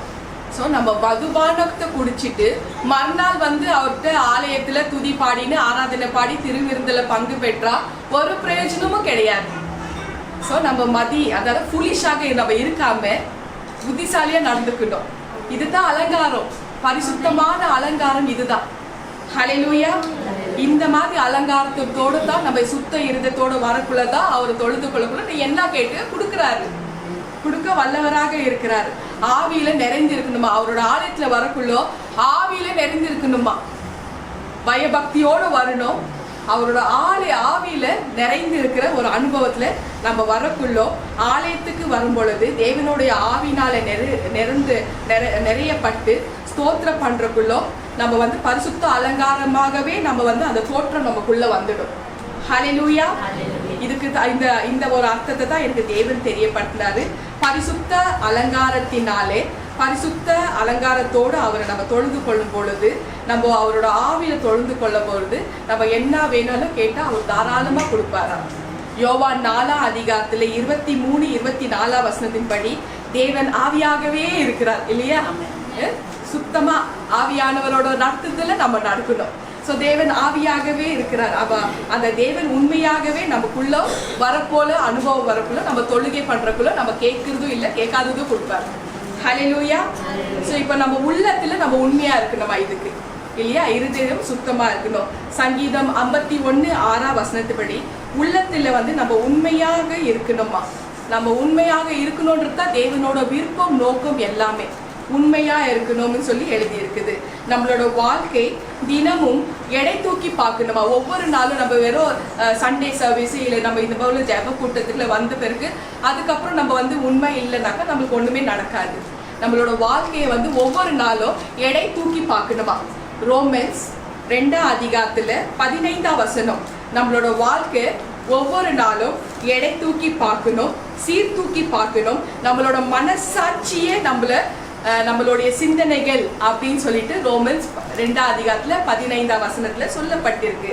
நம்மளோட மனசாட்சிகளே நம்மளோட சிந்தனையா இருக்கிறதுனால நம்ம ஒவ்வொரு நாளும் சீர்தூக்கி பார்க்கணும், எடை தூக்கி பார்க்கணுமா. நம்மளோட வாழ்க்கை கரெக்டா இருக்கா இல்லையா அப்படி வந்து நம்ம பார்க்கணுமா. ஹல்லேலூயா. 1 யோவான் 3:20 படி நம்மளுடைய இருதயமே நம்மளை வந்து குற்ற சாட்டுமானால் தேவன் நம்மளுடைய இருதயத்தை விட இருதயத்திலும் பெரியவராக இருக்கிறார். இருந்து நம்மை அறிந்திருக்கிறார். ஹல்லேலூயா. 1 யோவான் 3:20 நம்மளுடைய இருதயமே நம்ம குற்றவாளிகளாக தீர்க்குமானால் தேவன் நம்முடைய இதயத்திலும் பெரியவராயிருந்து சகலத்தையும் அறிந்திருக்கிறார். ஆமென். சோ எல்லாமே அவருக்கு நம்மளோட இருதயத்தை விட அவர் ரொம்ப பெரியவர், சகலமும் அறிந்திருக்கிறார். அப்படியே எக்ஸ்ரே போல சிசிடிவி கேமராவே வேண்டாம், பார்த்த உடனே இவங்க இப்படிதான் சொல்லிடுவாரு.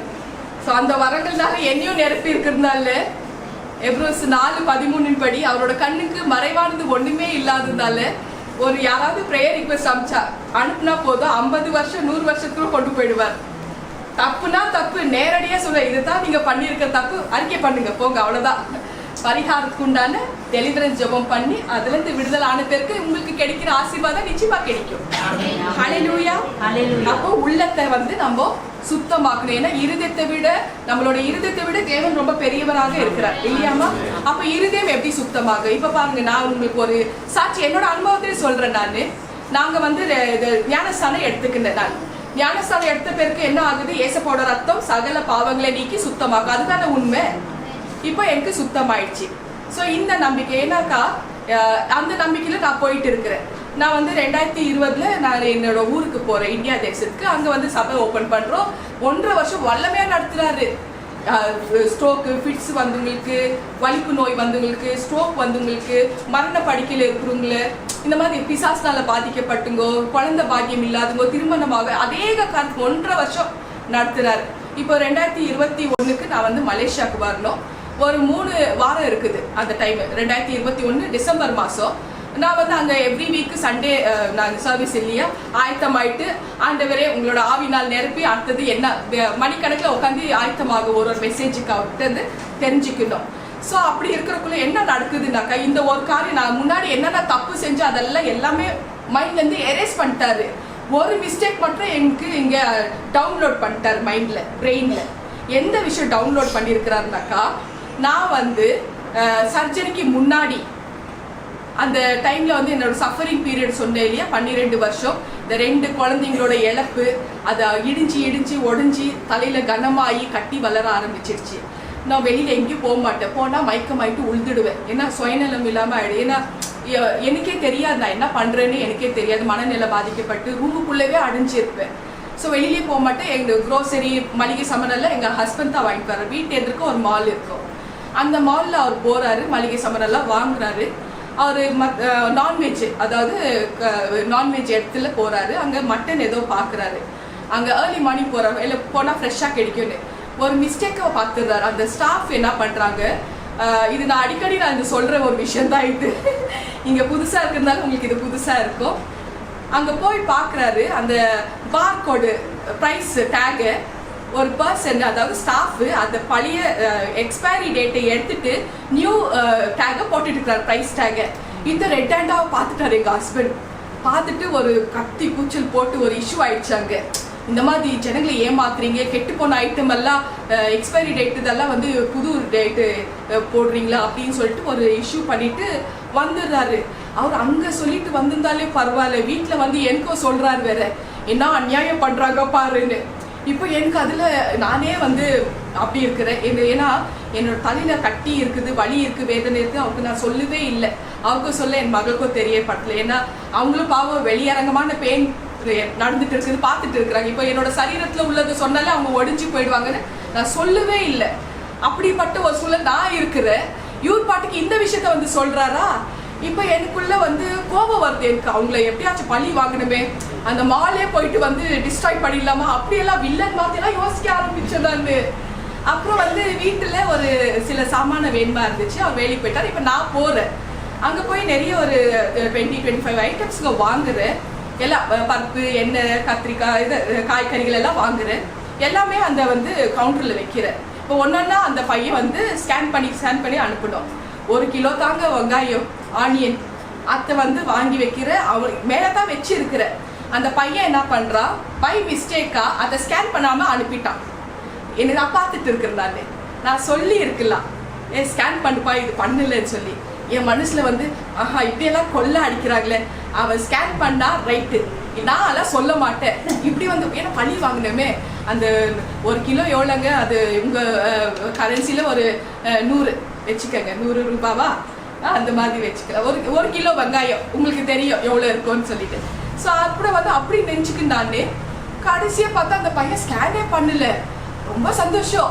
ஏன்னா அந்த மிஸ்டேக் தான் நான் சொல்லவே மாட்டேன். ஏன்னா இவங்க தான் கொள்ளை அடிக்கிறாங்களே, எங்களை மாதிரி எவ்வளோ பேர்கிட்ட கொள்ளை அடிச்சு இவங்க வளர்ந்துருப்பா அப்படி நான் மைண்டில் வச்சுட்டு வந்துடுறேன் வீட்டுக்கு. அதுக்கப்புறம் தான் சர்ஜரி எல்லாம் நடக்குது, ஞானஸ்தானம் எடுத்துக்கிறேன், வல்லமையாக நடத்துகிறாரு 1.5 வருஷம். இப்போ அடுத்தது நான் மலேசியாவுக்கு வரணும். இந்த 1 கிலோ அந்த ஆனியன் விஷயம் வந்து மலேசியாவில் தான் நடந்தது. இப்போ வந்து நான் ஆண்டவர்கிட்ட ஆயத்தமாகிறதுக்கு நான் கேட்குறேன், ஆண்டவரே என்னோட ஆவினால் நிரப்பி என்னை பேச வைக்கணும், சண்டே சர்வீஸில் நான் வந்து வல்லமையாக என்னை பயன்படுத்தணும் அப்படியெல்லாம் சொல்லி பேசுறதுக்குள்ளோ இந்த ஒன்று மட்டும் அவர் டவுன்லோட் பண்ணது மறுபடியும் ஓப்பன் பண்ணுறாருங்க. வெங்காயத்தை காமிக்கிறாரு, அந்த காட்சி அப்படியே காமிக்கிறாரு. எப்படி இருந்துச்சு தெரியுமா? 1 கிலோ வெங்காயத்துக்கே உன்னை நம்ப முடியல, என்னோட விலை ஏறப்பட்ட ஆவியை நீ கேட்குறிய, எப்படி நான் கொடுக்க முடியும்? ஐயோ எனக்கு அப்போ அது அந்த டவுன்லோட் பண்ணியிருக்குது எரேசே ஆகலைங்க அது. அப்புறம் வந்து அப்போதான் யோசிக்கிறேன், இப்போ நான் ஆண்டவரே இப்போ நான் தெளிவாக வேற இருக்கிறேன் இல்லையா, அந்த டைமில் நான் என்ன பண்ணேன்னு எனக்கே தெரியாது. இப்போ அவர் வந்து டவுன்லோட் பண்ணி அதை ரீகேப் பண்ணி எனக்கு அடிக்கடி போட்டு வேற காமிக்க ஆரம்பிச்சிட்டாரு. இப்போ நான் வந்து சொல்கிறேன், சரி 3 வாரம் கழிச்சு நான் போகிறேன் ஆண்டவரே, எப்படியாச்சும் போய் 1 கிலோவில் 5 கிலோக்கு காசு கொடுத்துட்டு வந்துடுறேன் நான் அப்படின்னு சொல்லிட்டு தான் நான் வரேன். 2020 டிசம்பர் மாதம் வரும். அப்புறம் போய் பார்த்தாக்கா 1.5 வருஷம் நாங்கள் வந்து ஊரில் இருந்திருந்தால மேனேஜ்மெண்ட்டே மாற்றிட்டு இருக்கிறாங்க, வேறு நிர்வாகம் எடுத்துட்டாங்க, இல்லை ஸ்டாஃபும் இல்லை, யாருமே இல்லை, வேற ஒருத்தர் கையில் ஹேண்ட் ஓவர் பண்ணிட்டு போனாங்க. இப்போ நான் யார்கிட்ட கொடுக்கணும் அந்த காசு, அந்த கேள்வி வருது. இப்போ எனக்கு வந்து நான் யார்கிட்ட கொடுக்கணும் மறுபடியும் வந்து ஆண்டவர்கிட்ட தெரியப்படுத்துகிறேன். அப்போ ஹோலி ஸ்பிரிட் ஆவியானவர் தான் பேசுகிறாரு, நீ ஒரு வேலை பண்ணு, பிதா கிட்ட நீ மன்னிப்பு கேளு, அவரு நான் மன்னிச்சுடுவாரு அப்படின்னு சொன்ன உடனே ரொம்ப ஈஸி இல்லையா இது? பிதா கிட்ட நான் மன்னிப்பு கேட்குறேன், ஆண்டவரே நான் செய்த பாவத்தை மன்னிச்சிடுங்க. எப்படி வந்து என்னை ஆஃப்டர் இது பேப்டிசம் எடுத்து ரத்தத்தில் கழுவப்பட்ட பிறகு என்னை எப்படி அலசுறாரு பாருங்க, இதுதான் அலசுறது. என்னோட இருதயம் வந்து அதில் ஒரு விஷயத்த வந்து அங்கே ரெக்கார்ட் ஆயிருக்கு, அது கிளியர் பண்ணணும், அது உண்மையிலே நான் வந்து ஒப்பு கொடுத்து நான் மனத்திருந்தல் ஆகணும், இதுதான் அவர் எதிர்பார்க்குறாரு. ஸோ அப்போ வந்து என்ன பண்ணுறாரு, நீ பிதா கிட்ட கேளுன்றாரு. நான் பிதா கிட்ட கேட்குறேன். கேட்டுட்டு நான் வந்து அந்த மறுபடியும் அந்த அந்த கடை எதிர்க்கத்தான் இருக்குது அந்த மால், அங்கே போய் ஐட்டம்கள்லாம் வாங்குறேன். வாங்கிட்டு ஒரு பருப்பு தான் வாங்குறேன். அந்த பருப்பை வந்து நான் கட் பண்ணிட்டு பாட்டிலில் போட்டேன். அப்புறம் அந்த ப்ரைஸ் டேக் பார்த்தாக்கா 1க்கு 2 மடங்கா பில் இருக்கு. அந்த பில்லை பார்த்த உடனே கோபம் வருது எனக்கு. அவர் பார்க்கறக்குள்ள இந்த ஆணியனை காமிக்கிறாரு, ஆஹா அதுக்கு இது இப்படி எடுத்துட்டாரோ அந்த மாதிரி காமிச்சாரு. 1க்கு 2 அவர் எடுத்துக்கினார், அவர் தேவையான இதுதான் நான் மன்னிப்பு கேளு ஆண்டவர்கிட்ட சொன்னார் இவரு நினைச்சிட்டு, சரி என் பாவம் மன்னிக்கப்பட்டது அப்படின்னு நினைச்சு ரொம்ப சந்தோஷமா இருந்துச்சு. அடுத்த முறை போய் பழங்க வாங்கி வர்றேன், தர்பூஸ் பழம் கட் பண்ற, அது அழுகி போயிட்டு இருக்கு. அப்போ வந்து மறுபடியும் ஆனியன் தான் காமிக்கிறார், அப்போ இன்னும் மன்னிக்கல அவரு. அப்புறம் என்ன ஆண்டவரே 1க்கு 4 மடங்கா எடுத்துட்டீங்க, இதுக்கு மேல என்ன? அப்போ வந்து எனக்கு அது ஏன் அழுத்தமா அது சொல்றாருனாக்கா, நிறைய இந்த மாதிரி தான் நடந்துட்டு இருக்கு குடும்பத்துல, பில்லு போடாம எடுத்துட்டு வருது. ஸோ இதெல்லாம் பார்த்துட்டு இருக்கு, எல்லாமே நோட் ஆயிட்டு இருக்குதுங்க அங்க. அதுக்கப்புறம் வந்து சரி நீங்க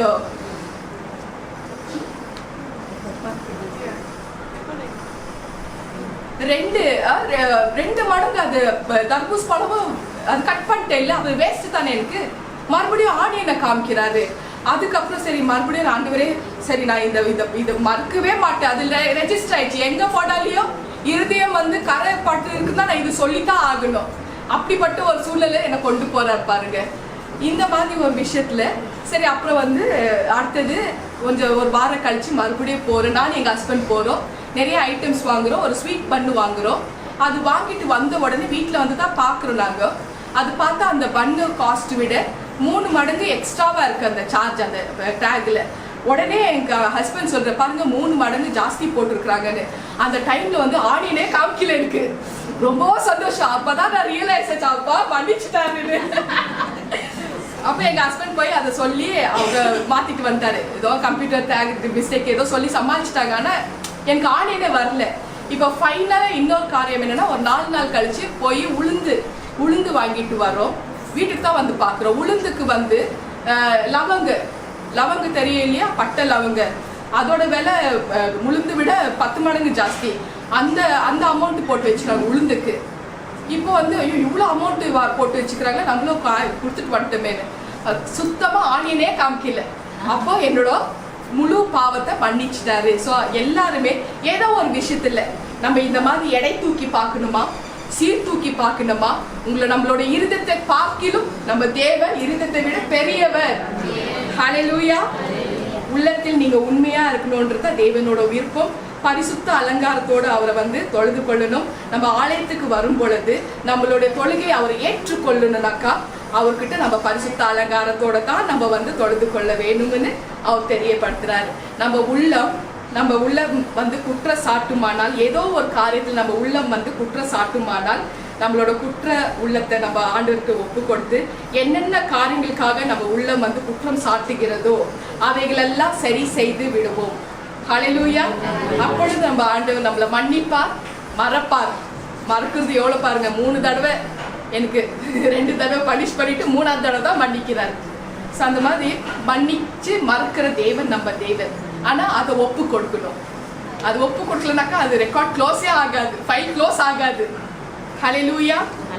நம்மளோட வாழ்க்கையில் நம்மளோட இருதயம் குற்றச்சாட்டும், அது எந்த காரியம் வேணாலும் சரி, நம்மளோட மனசாட்சியே நம்மளை குற்றச்சாட்டுமானால் ஆண்டவர்கிட்ட மன்னிப்பு கேட்கும் பொழுது அவர் நம்மளோட தொழுகையை ஏற்றுக்கொண்டு நம்மளை ஆசீர்வதிப்பார். ஹல்லேலூயா. இன்னொரு காரியம் நம்ம என்ன பண்றோம்னாக்கா, நிறைய காரியங்கள் நம்ம பாவம் வேற தவறுகள் வேற, அது டிஃபரன்ஸ் நம்ம தெரிஞ்சுக்கணும். பாவம் வேற தவறுகள் வேற. யாக்கோபு 3:2 அநேக காரியங்களை நம்ம தவறுகிறோம். பாவம் செய்யாமல் நம்ம இருக்கலாம், ஆனா தவறுகள், அநேக தவறுகள், பலவித தவறுகள் நம்ம வந்து செய்யறோம், நம்ம வாழ்க்கையில காணப்படுகிறதுன்னு தேவ ஆவியானவர் தெரியப்படுத்துறார். அந்த தவறுகளை வந்து நம்ம சீர்தூக்கி பார்க்கணுமா, எடை தூக்கி பார்க்கணுமா? 1 யோவான் 3:15 படி தன் சகோதரனை பகைக்கிறவர்கள் மனுஷ கொலை பாதகனாக இருப்பான்.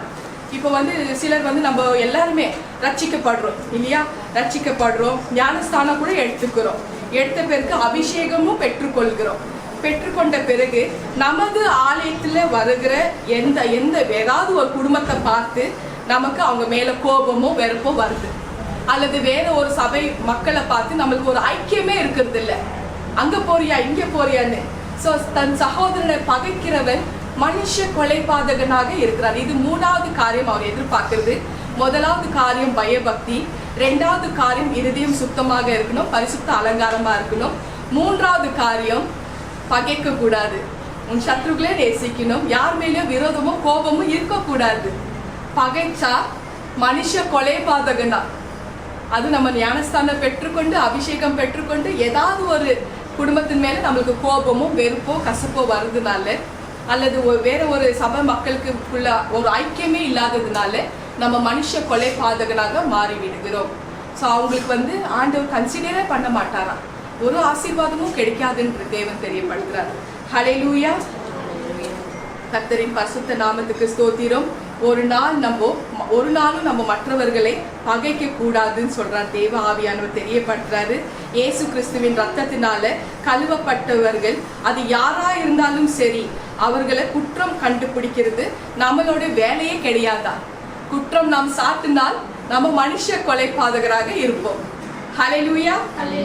தேவன் சொல்கிறார், இப்போ ஒருவேளை நான் வந்து யாராவது அட்ரஸ் பண்ணி நீ குற்றம் பண்ணியிருக்கிற அந்த மாதிரி எல்லாம் எனக்கு அதிகாரமே கிடையாது, இல்லைன்னா மனுஷ கொலைபாதகையா இருப்பேன், நித்தியமே கிடையாதா. 1 யோவான் 3:15 நித்திய ஜீவனே அவன் தரித்து கொள்ள மாட்டான். ஸோ இந்த மாதிரி ஒரு கொலை பட்டம் நமக்கு வேண்டாம், இந்த மாதிரி ஒரு சாபமும் நமக்கு வேண்டாம். ஹல்லேலூயா. பலர் விதமாக நம்ம எல்லாருமே தேவனோட பிள்ளைகள். நம்மளை பார்த்து நிறைய பேர் ஜெலசி, இவங்க இப்படி பண்றாங்க அப்படி பண்றாங்க, எது வேணுமெல்லாம் இருக்கட்டும், பலவிதமாக நம்மளை வந்து தூஷணை பண்ணலாம், வம்புக்கு இழுக்கலாம், சண்டை போடலாம், எது வேணுமென்னா பண்ணிட்டோம். ஆனா நம்ம வந்து யார்கிட்ட சண்டை போடக்கூடாது. நம்மளுக்கு எல்லாருமே நண்பர்கள் தான். ஏன்னா நம்ம எல்லாம் ஒரே குடும்பம் இல்லையா, ஒரே குடும்பத்தோட பிள்ளைகள். நம்ம ஏசப்பாவோட ரத்தத்துல கழுவப்பட்ட பிறகு யாருமே நம்மளுக்கு வந்து பகை, யார் வம்புக்கு சண்டைக்கு இழுக்கிறாங்கன்னா அது அவங்களுக்கு விட்டது. நம்ம யார்கிட்ட சண்டை போடக்கூடாது, வம்புக்கு போகக்கூடாது, தூஷணமா பேசக்கூடாது, பகைக்க கூடாதுன்னு தேவன் வந்து இது போல விஷயங்கள் டீச் பண்ணதுனால இந்த 3 காரியங்கள் நம்மளுக்கு இருக்கிறக்குள்ள அவர் தொழுது கொள்ள பொழுது அவர் என்ன வேணாலும் கொடுக்கிறாரா. ஹல்லேலூயா. கர்த்தரின் பரிசுத்த நாமத்துக்கு ஸ்தோத்திரம். இப்படிப்பட்ட ஒரு விஷயங்கள் எனக்கு எல்லாருமே நமக்கு எல்லாருமே நண்பர்கள் தான் சொல்லிட்டு தேவன் தெரியப்படுறார். All are friends, love your எனிமீஸ்ன்னு சொல்றாரு, உன் சத்ருக்களை நேசிங்கள்னு. அப்போ நமக்கு யாருமே விரோதிகள் யாருமே கிடையாது. ஹல்லேலூயா. 1 கொரிந்தியன் 11:16 படி ஒருவன் வாக்வாதம் செய்ய மனதாய் இருந்தால் எங்களுக்கும் தேவனுடைய சபைக்கும் வாக்வாதம் செய்யும் பழக்கம் வேண்டாம். அது இருக்கவே கூடாதா? அது இல்லை, இருக்கக்கூடாது. ஒருவன் வாக்வாதம் செய்ய பழக்கம் இருந்தா எங்களுக்கும் தேவனோட சபைக்கும் வாக்வாதம் செய்ய பழக்கமே இல்லை. No offence and no defence. யாரை நம்ம குறை சொல்லவும் வேண்டாம், யாரை நம்ம வந்து குறை சொன்னா அதுக்கு பதில் சொல்லவும் வேண்டாம். என்ன சிஸ்டர், யாராவது நம்மள குறை சொன்னா அதுக்கு பதில் சொல்லவும் வேண்டாம், நம்ம யாரையும் குறை சொல்லவும் வேண்டாம். இது போல நம்ம இருந்துட்டாலே போதும்ன்றார் ஆண்டவர். ஹல்லேலூயா. இப்படிதான் எனக்கு வந்து டீச் பண்ணியிருக்கிறார். ஸோ அந்த காரியத்தை நம்ம வந்து செய்துட்டு போனா நமக்கு நிச்சயமா அவரோட ஆசீர்வாதம் எப்போதும் நமக்கு இருக்கும். ஹல்லேலூயா. கர்த்தரின் பரிசுத்த நாமத்துக்கு ஸ்தோத்திரம். சாதாரணமாக நம்ம செய்யற சில தவறுகள், நம்ம செய்யும் சில தவறுகள், நீதிமொழிகள் 3:27 படி நம்ம செய்யும் ஒவ்வொரு காரியத்திலும் நன்மை செய்யும்படி உனக்கு திராணி இருக்கும் பொழுது அது செய்யத்தக்கவர்களுக்கு செய்யாமல் இருந்தால் நம்ம அது வந்து பாவமா இருக்கும். நன்மை செய்ய நமக்கு திராணி இருக்கு, அது செய்யத்தக்கவர்களுக்கு நம்ம செய்யாமல் போனா அது பாவமாக மாறிடும். யாக்கோபு 4:17 படி நீ செய்யாமல் இருந்தால் அது உனக்கு பாவமாகவே மாறிவிடும். என்னோட ஓன் எக்ஸ்பீரியன்ஸு. சிஸ்டர், இன்னும் எவ்வளோ நேரம் இருக்குமா?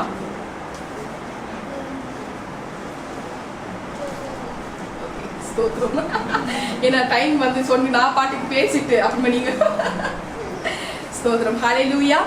நன்மை செய்ய நமக்கு திராணி இருக்கிறக்குள்ள நம்ம செய்யத்தக்கவர்களுக்கு செய்யாமல் போனா அது பாவம் ஆயிடுவா.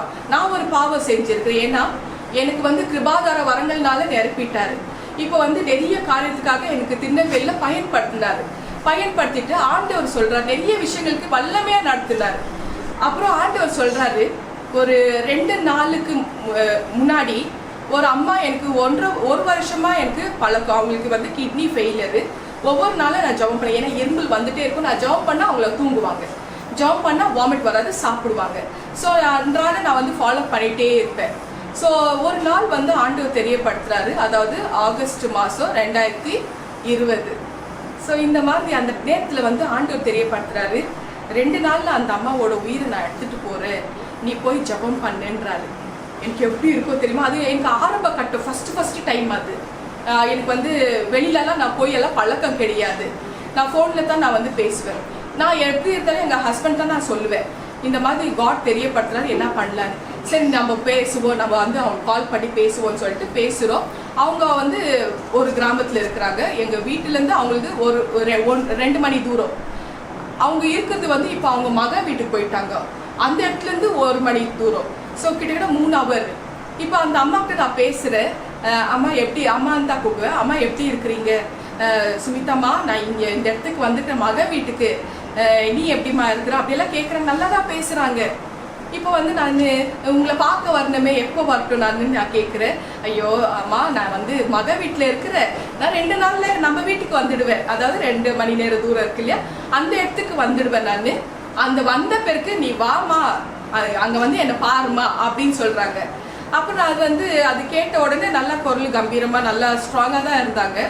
அப்போ நான் ஸ்பீக்கரில் தான் போட்டு நான் பேசுகிறேன். கணவர் கூடவே இருந்தார். அப்புறம் என் கணவர் சொல்கிறார், அந்த அம்மா தான் 2 நாளில் வந்துடுவாங்களே, அவங்க வந்த பிறகு நம்ம போய் ஜெபம் பண்ணலாம், நீ இங்கேருந்து ஜெபம் பண்ணிட்டு இரு. நான் வீடியோ காலில் அவங்களுக்கு ஜெபம் பண்ணிட்டு இருக்கிறேன், எல்லாம் நடக்குது. ஆனால் இப்போ எங்கள் ஹஸ்பண்டு அவருக்கு சரி அந்த அம்மா தான் நல்லா பேசுகிறாங்களே, அந்த மாதிரி ஒரு இதில் விஷயத்தில் எனக்கு தெரியப்படுத்தினக்குள்ள நான் இந்த பக்கம் ஜெபம் பண்ணிட்டு இருக்கிறேன்.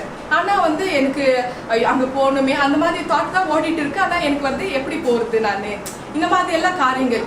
அப்புறம் அவர் சொன்ன மாதிரியே 2 நாளில் அந்த அம்மா உயிர் போயிடுச்சு. அவர் சொன்ன அந்த 7 மணி டைம், கரெக்டாக டைமு நேரம் செகண்ட் எல்லாம் சொல்லுவார், உயிர் போயிடுச்சு. அவனுக்கு அப்படியே தூக்கி வாரி போயிடுச்சு.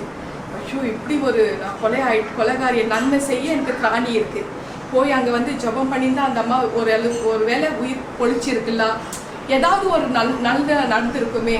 அந்த குற்ற உணர்ச்சி எனக்கு 1.5 வருஷங்க அது குத்திட்டே இருந்துச்சு. சுமிதா நீ மனுஷ கொலை பாதிக்கு ஆயிட்டியே, அது போல் நன்மை செய்ய எனக்கு திராணி இருக்கு, ஆனால் போய் அங்கே ஜெபம் பண்ணி எப்படியாச்சும் போயிருந்துருக்கலாமே, நீ வந்து நடந்து போயிருக்கலாம், எவ்வளோ எல்லா வசதி இருக்குது, ஆட்டோவில் இருக்குது, டாக்ஸி இருக்குது.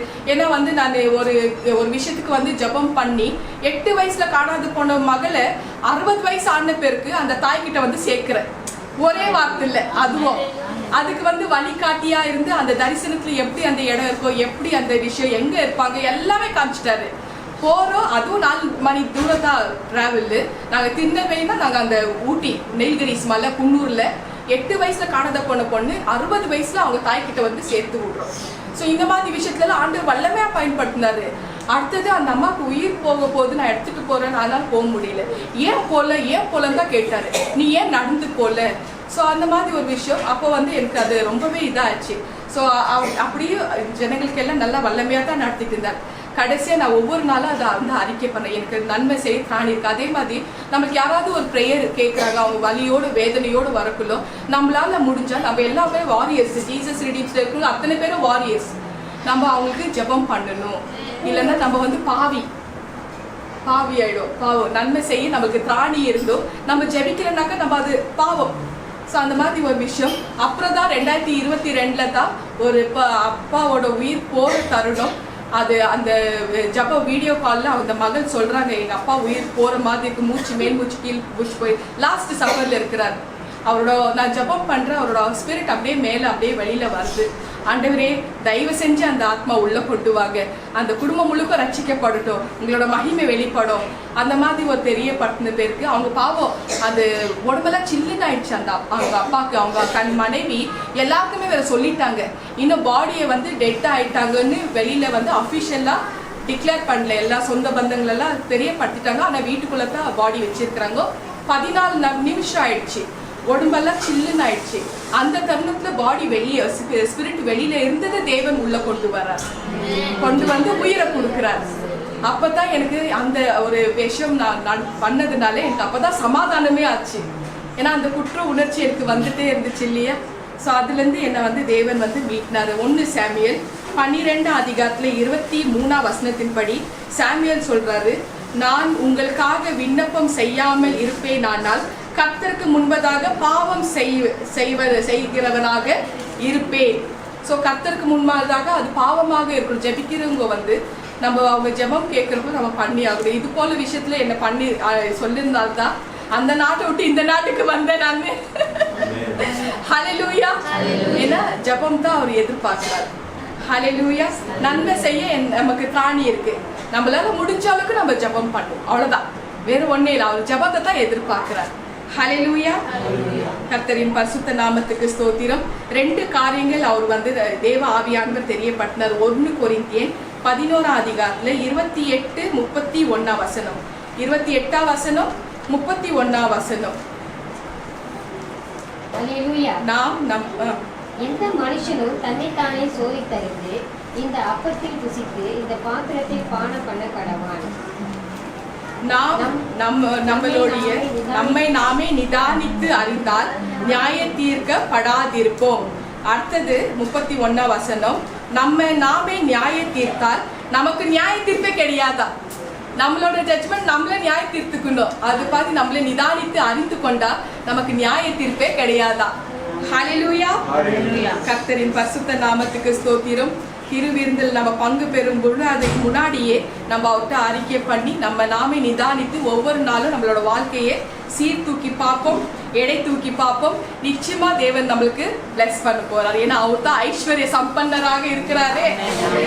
ரோமன்ஸ் 10:12-13 தம்முடைய நாமத்தை தொழுது கொள்ளுகிற யாவருக்கும் அவர் ஐஸ்வர்ய சம்பன்னராக இருப்பார். எதையும் கொடுக்க வல்லவராக, மிகுந்த ஐஸ்வர்யம் உள்ளவராக தேவன் நம்ம கூட இருக்கிறவங்கள நமக்கு என்ன கவலை. ஹல்லேலூயா. கர்த்தரின் பரிசுத்த நாமத்துக்கு ஸ்தோத்திரம். இப்படிப்பட்ட தேவன் நம்ம தேவனுங்க. ஹல்லேலூயா. நம்ம ஏதாவது ஒரு காரியங்கள் பண்ணியிருந்தா நம்ம வந்து அறிக்கை பண்ணி இறைவன் கிட்ட நம்ம ஒப்பு கொடுத்துடலாம். இப்போ உடனே கிடைக்கணும்னு வந்தா இல்லை, அது படிப்படி அவங்க கொடுப்பாங்க. கொடுத்தக்குள்ளதான் நம்மளுக்கு முழு ஆசீர்வாதமே கிடைக்கும். ஹல்லேலூயா. கர்த்தரின் பரிசுத்த நாமத்துக்கு ஸ்தோத்திரம். எல்லாரும் எழுந்து நின்று நம்ம இறுதி ஜெபத்தை முடிச்சு நம்ம நாட்டுக்காகவும் நம்ம தேசத்துக்காகவும் என்னோட டீம் குழு பிரதர் கிறிஸ்டபர் ராஜ் ஜெபம் பண்ணுவாரு. என்னோட ஜெபம் முடிஞ்ச கையோடு. ஹல்லேலூயா.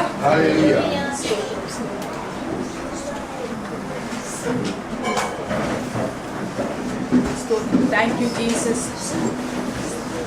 கண்களை மூடுவோம். ஏசப்பா நம்மளோட உள்ளத்தில் வரவேற்போம். அவர் நம்ம கூடவே நம்ம பக்கத்திலே இருக்கிறார். Thank you Jesus. நன்றி அப்பா, நன்றி ராஜா. அன்புள்ள ஆண்டவரே உமக்கு நன்றி அப்பா. நாங்க எல்லாரும் உங்களை தொழுது கொள்ளத்தாக வந்திருக்கிறோம் ராஜா. ஏசப்பா எங்களை நீங்க ஆசீர்வதிக்கணும் சுவாமி. ஆண்டவரே வந்திருக்கிற ஒவ்வொருத்தரும் நீங்க பேப்பராக ஆசீர்வதிக்கணும் ராஜா.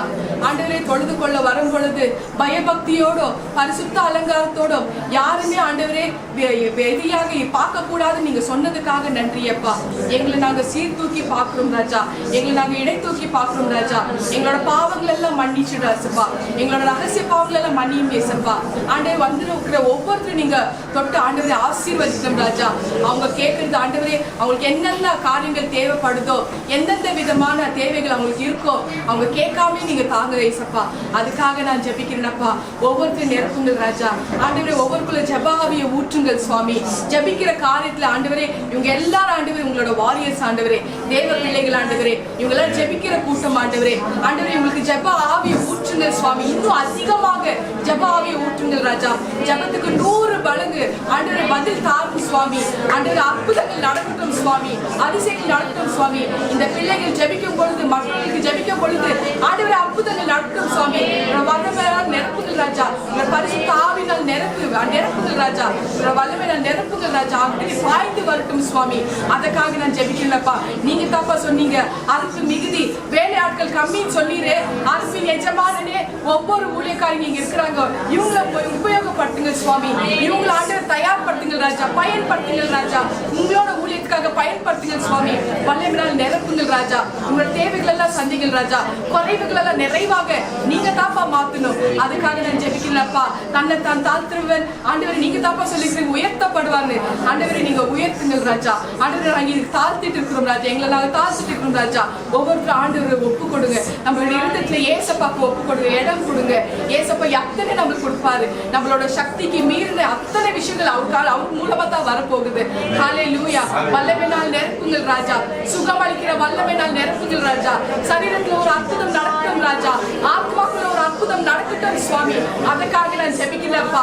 ஆண்டவரே சர்வ வல்லமை உள்ள தேவனே சம்பூர்ண நன்மைனால நிரப்புங்கள் சுவாமி. நிரப்புங்கள் ராஜா. அபிஷேகத்தால் நிரப்புங்கள் ராஜா. குறைவுகள் எல்லாம் நிறைவாக மாத்துங்கள் ராஜா. கடன் பிரச்சனைகளுக்கு உதவி தாரும் சுவாமி.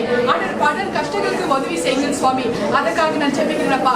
குடும்பத்துல ஆண்டவர் சமாதானம் இல்லையேன்னு வந்திருக்கிற இந்த பிள்ளைகளுக்கு குடும்பத்துல ஒரு சமாதானம் தாரும் ராஜா. ஆண்டவர் குடும்பத்துல ரட்சிப்பின் ஆவியை ஊற்றுகிற நாமத்தினாலே ஆண்டவர் எல்லா ரட்சிப்புகளும் கொண்டு வாங்க ராஜா. நீங்க தாப்பா சொல்லுங்க ஒருத்தர் ரட்சிக்கப்பட்ட அந்த வீட்டாரே ரட்சிக்கப்படுவாங்க. அந்த வார்த்தை பழிக்கட்டும் இயேசு சுவாமி. ஒவ்வொருத்தரும் நீங்க மறுரூபப்படுத்துங்கள் ராஜா.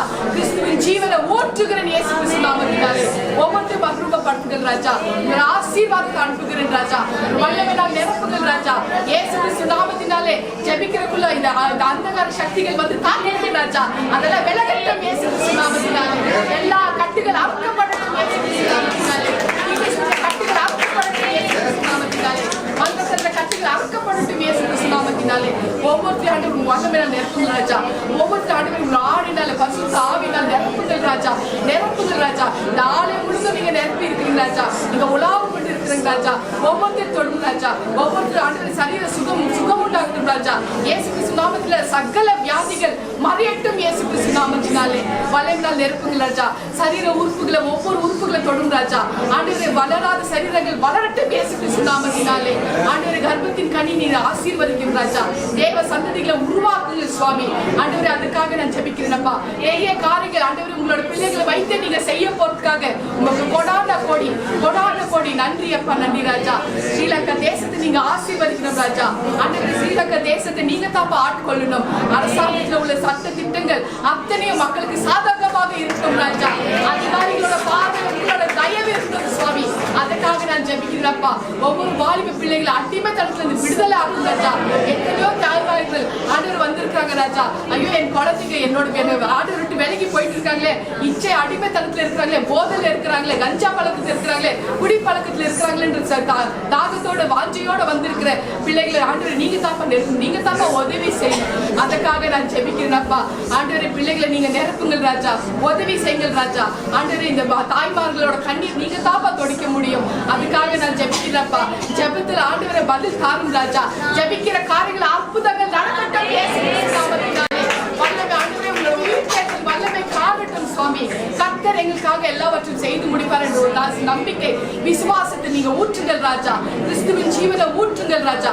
அதுக்காக நான் ஜெபிக்கிறேன். சமாதானத்தை தாரும் ராஜா. சமாதானம் எழுந்துக்கு வந்திருக்கிற ஒவ்வொரு தாய்மார்களையும் நீங்க கண்ணோக்கி பாருங்கள் ராஜா. ஆண்டவரே நீங்க தாப்பா தாயை போல மார்புடையவர். உங்களுக்கு எல்லாமே தெரியும் ராஜா. நீங்க தாப்பா அன்பாக நேசிக்கிற தேவன். ஒவ்வொருக்கு அனைத்து முத்தமிடுங்க சுவாமி. அதுக்காக நான் ஜெபிக்கிறேன் அப்பா. Thank you Jesus. நன்றி அப்பா, நன்றி ராஜா. இயேசுவின் நாமத்தில் நான் ஜெபிக்கிறேன் ஜீவனுள்ள நல்ல பிதாவே. ஆமென். ஆமென். ஸ்தோத்திரம். ஹalleluya. Praise the Lord. Praise the Lord. Brother Christopher Raj வந்து நம்மளுக்காக நம்ம நாட்டுக்காகவும் Jesus ரீடிம்ஸ் சபைக்காகவும் ஜெபிப்பார்.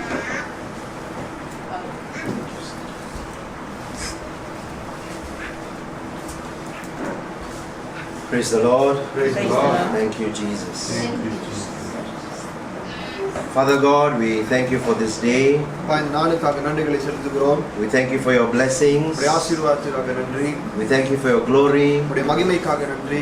We thank you for bringing us here together. அப்பா இந்த இடத்திலே ஒருமனமாய் கூட்டி சேர்த்ததற்காக நன்றி. Father Lord, we lift up to you this beautiful country, Sri Lanka, Lord அப்பா இந்த God. அழகான இலங்கை தேசம் உடைய கரத்தில் நாங்கள் அப்பா நிறுத்துகிறோம். We lift up to you the 9 provinces and 25 districts in this country, Lord. 9 மாகாணங்களும் 25 மாவட்டங்களும் உடைய கரத்தில் ஒப்புக் கொடுக்கிறோம். We surrender to you the president, the prime minister, the mayor, the governor, everyone in authority, Lord. அப்பா பிரசிடென்ட்ல இருந்து பிரைம் மினிஸ்டர் இருந்து ஒவ்வொருவரையும் அப்பா உம்முடைய கரத்திலே நாங்கள் அர்ப்பணிக்கிறோம், எங்களை சரணடைகிறோம். We ask you to give them wisdom, Lord. அவர்களுக்கு ஞானத்தை கொடுக்கும்படி நம்மிடத்தில் கேட்டுக்கொள்கிறோம். We ask them to make you a God-fearing person, அப்பா Lord. கடவுளுக்கு பயப்படுவர்களாய் அவர்களை மாற்றும்படி நான் ஜெபிக்கிறேன். We ask them to continue to govern this country with righteousness, அப்பா நீதியிலே இந்த தேசத்தை நடத்தும்படியாய் அவர் உம்மிடத்தில் with வேண்டுகிறோம். wisdom, அப்பா ஞானத்தோடு கூட with wisdom, power and strength that only comes from you, Lord God. அப்பா உம்மிடத்திலிருந்து வருகிற ஞானத்தோடும் பலத்தோடும் மாத்திரம் இந்த தேசத்தை நடத்தும்படியாய் நாங்கள் வேண்டிக் கொள்கிறோம். May the economy of this country, Lord, grow better.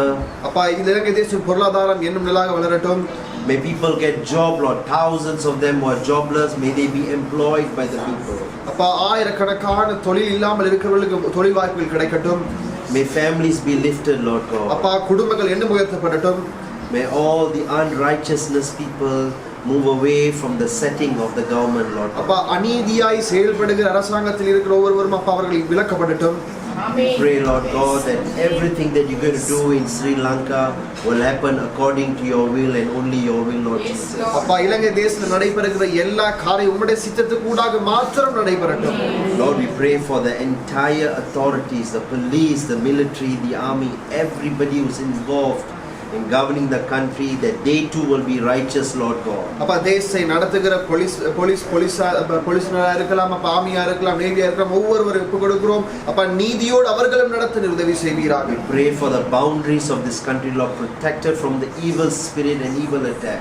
இலங்கையின் எல்லைகளை ஒப்புக் கொடுக்கிறோம். எல்லா சத்துருவின் கிரியைகளிலிருந்து நீர் பாதுகாத்துக் கொள்ளும். No drugs should enter this country, Lord God. எந்த விதமான போதையும் எங்கள் இலங்கை தேசத்துக்கு வரக்கூடாது. The young people and the youth should be protected by your blood, Lord Jesus. அப்பா இளைஞர்கள் வாலிபர்கள் உம்முடைய இரத்தத்தினாலே அவர்கள் பாதுகாக்கப்பட வேண்டும். No families should be affected with this drugs, Lord God. அப்பா எந்த குடும்பம் இந்த போதை நிமித்தமாய் அப்பா பாதிக்கப்படக்கூடாது. No parents and mothers should tear for this kind of disease, Lord Jesus. எந்த ஒரு பெற்றோரும் தாயாரும் இது நிமித்தம் கண்ணீர் விடக்கூடாது. You give them hope, Lord Jesus. அவர்களுக்கு எதிர்பார்ப்பை கொடுப்பீராக. Your word tells us you make a river in the desert, அப்பா உம்முடைய வார்த்தை சொல்லுகிறது வனாந்தரத்திலே அப்பா தண்ணீர் நீர் ஊற்றை a road in the wilderness. அப்பா பாதை இல்லாத இடத்திலே பாதை உருவாக்குற தேவன். And just as you were with Moses, Lord God, we ask you to make way in their lives, Lord அப்பா Jesus. மோசேயோடு இருந்தது போல அப்பா அவருடைய வாழ்க்கையில நீர் வழியை உண்டு பண்ணும்படியாய் நான் Make ஜெபிக்கிறேன். way for them, Lord God, that they will see your greatness. அப்பா உம்முடைய மகிமையை காணும்படியாய் வழியை உண்டு பண்ணும். Lord, we know, Lord Jesus, you have great plans for this beautiful country. அப்பா இந்த இலங்கை தேசத்திலே நீர் வைத்திருக்கிறதான அற்புதமான திட்டங்களுக்காக ஸ்தோத்திரம். And in your appointed time, you will make things beautiful for them. நீர் நியமித்த நேரத்திலே எல்லாவற்றையுமே அலங்காரமாய் செய்து கொடுப்பீர். But let us not lose hope, Lord. அப்பா எதிர்பார்ப்பை அப்பா அதை விட்டு விடாமல் இருக்க எங்களுக்கு உதவி செய்யும். Give us the strength எங்களுக்கு பலத்தை தாரும். to go through the challenges, அப்பா எங்களுக்கு வருகிற போராட்டங்களை to be மேற்கொள்வது. hopeful in you, அப்பா உண்மையில என்னும் நம்பிக்கையா இருக்க எங்களுக்கு உதவி செய்யும். to bow at you, அப்பா உண்மை மாத்திரம் தாழ்ந்து உண்மை பணிய. and forever and ever be with you, Lord Jesus. அப்பா என்றென்றைக்கும் உம்மோடு கூட இருப்பதற்கு. Lord, we pray for Jesus Redeemed Ministry, அப்பா ஜீசஸ் ரிடீம்ஸ் ஊழியத்துக்காக நாங்கள் the ஜெபிக்கிறோம். people and the leaders, Lord God. அப்பா தலைவர்களுக்காக ஊழியம் செய்வர்களுக்காக Use them mightily, Jesus. அப்பா பலவந்தமாய் அவர்களை May பயன்படுத்துவீராக. they grow in spirit and strength, Lord God. ஆவிக்குரிய ரீதியிலும் பலத்திலும் அவர்கள் எண்ணம் வளர்களாக. And every prayer that is said in this beautiful Lord Jesus brought up to your throne. அப்பா இந்த இடத்துல ஜெபிக்கிற எல்லா ஜெபங்களும் உம்முடைய பாதத்திலே வரட்டும். And they will find the consolation and happiness and joy in you. அப்பா உம்முடைய பாதத்திலே மாத்திரம் சந்தோஷம் சமாதானம் அவர்கள் இது நிமித்தம் அடையட்டும். Because you love your children to be happy, Lord Jesus. ஏனென்றால் உம்முடைய பிள்ளைகளின் சந்தோஷத்தை விரும்புகிற தெய்வம் நீர். You want them to be joyful, Lord. அப்பா உம்மிலே மகிழ்ச்சியா இருப்பதற்கு நீ விரும்புகிறீர். Pour your spirit upon this Jesus Redeemed Ministry, and we also pray for the leader, Brother Monsi Lazarus. அப்பா உம்முடைய மகிமை இந்த ஊழியர்கள் மீது ஊற்றுவீராகத்தோடு கூட உம்முடைய ஊழிய தாசனாகிய மோகன் சிலாசருக்காக நாங்கள் ஜெபிக்கிறோம். And he continues to grow your ministry, Lord Jesus. அப்பா அவர் கூட இந்த ஊழியம் எண்ணமுக்குள்ளாய் வளரட்டும். We pray for everyone who's been here today, Lord God. இந்த இடத்துல இருக்கிற அனைவரையும் உம்முடைய கரங்களில் ஒப்புக் கொடுக்கிறோம். We also pray for Sister Evangelist Sumita, who has come here to share the word so powerfully, so mightily through your spirit, Lord அப்பா God. Sister இவாஞ்சலிஸ்ட் சுமிதாக்காக நாம் ஜெபிக்கிறோம். உம்முடைய வார்த்தை அப்பா அற்புத விதமாய் அப்பா பலவந்தமாய் உம்முடைய வல்லமை கூடாய் கொண்டு வந்ததுக்காக உமக்கு ஸ்தோத்திரம். Her testimony is nothing short but miracle, Lord God. அப்பா அவருடைய சாட்சி எதுவும் சாதாரணமானதல்ல, ஆனால் அற்புதங்கள் மாத்திரமே. It is only a miracle because you have made it happen. அப்பா அது ஒரு அற்புதமா இருக்கிறது என்றால் அதை நீர் செய்து முடித்தீர். I want to praise you and glorify you, Jesus. அப்பா எல்லா துதிகன மகிமையும் உமக்கு செலுத்துகிறோம். We make this prayer in the most holy and powerful name of our Lord Jesus Christ. மிகவும் வல்லமையுள்ள இயேசுவின் நாமத்தினாலே ஜெபம் பண்ணி நிற்கிறோம். In Jesus' name we pray. Amen. இயேசுவின் நாமத்தில் ஜெபிக்கிறோம் பிதாவே. ஆமென். Amen.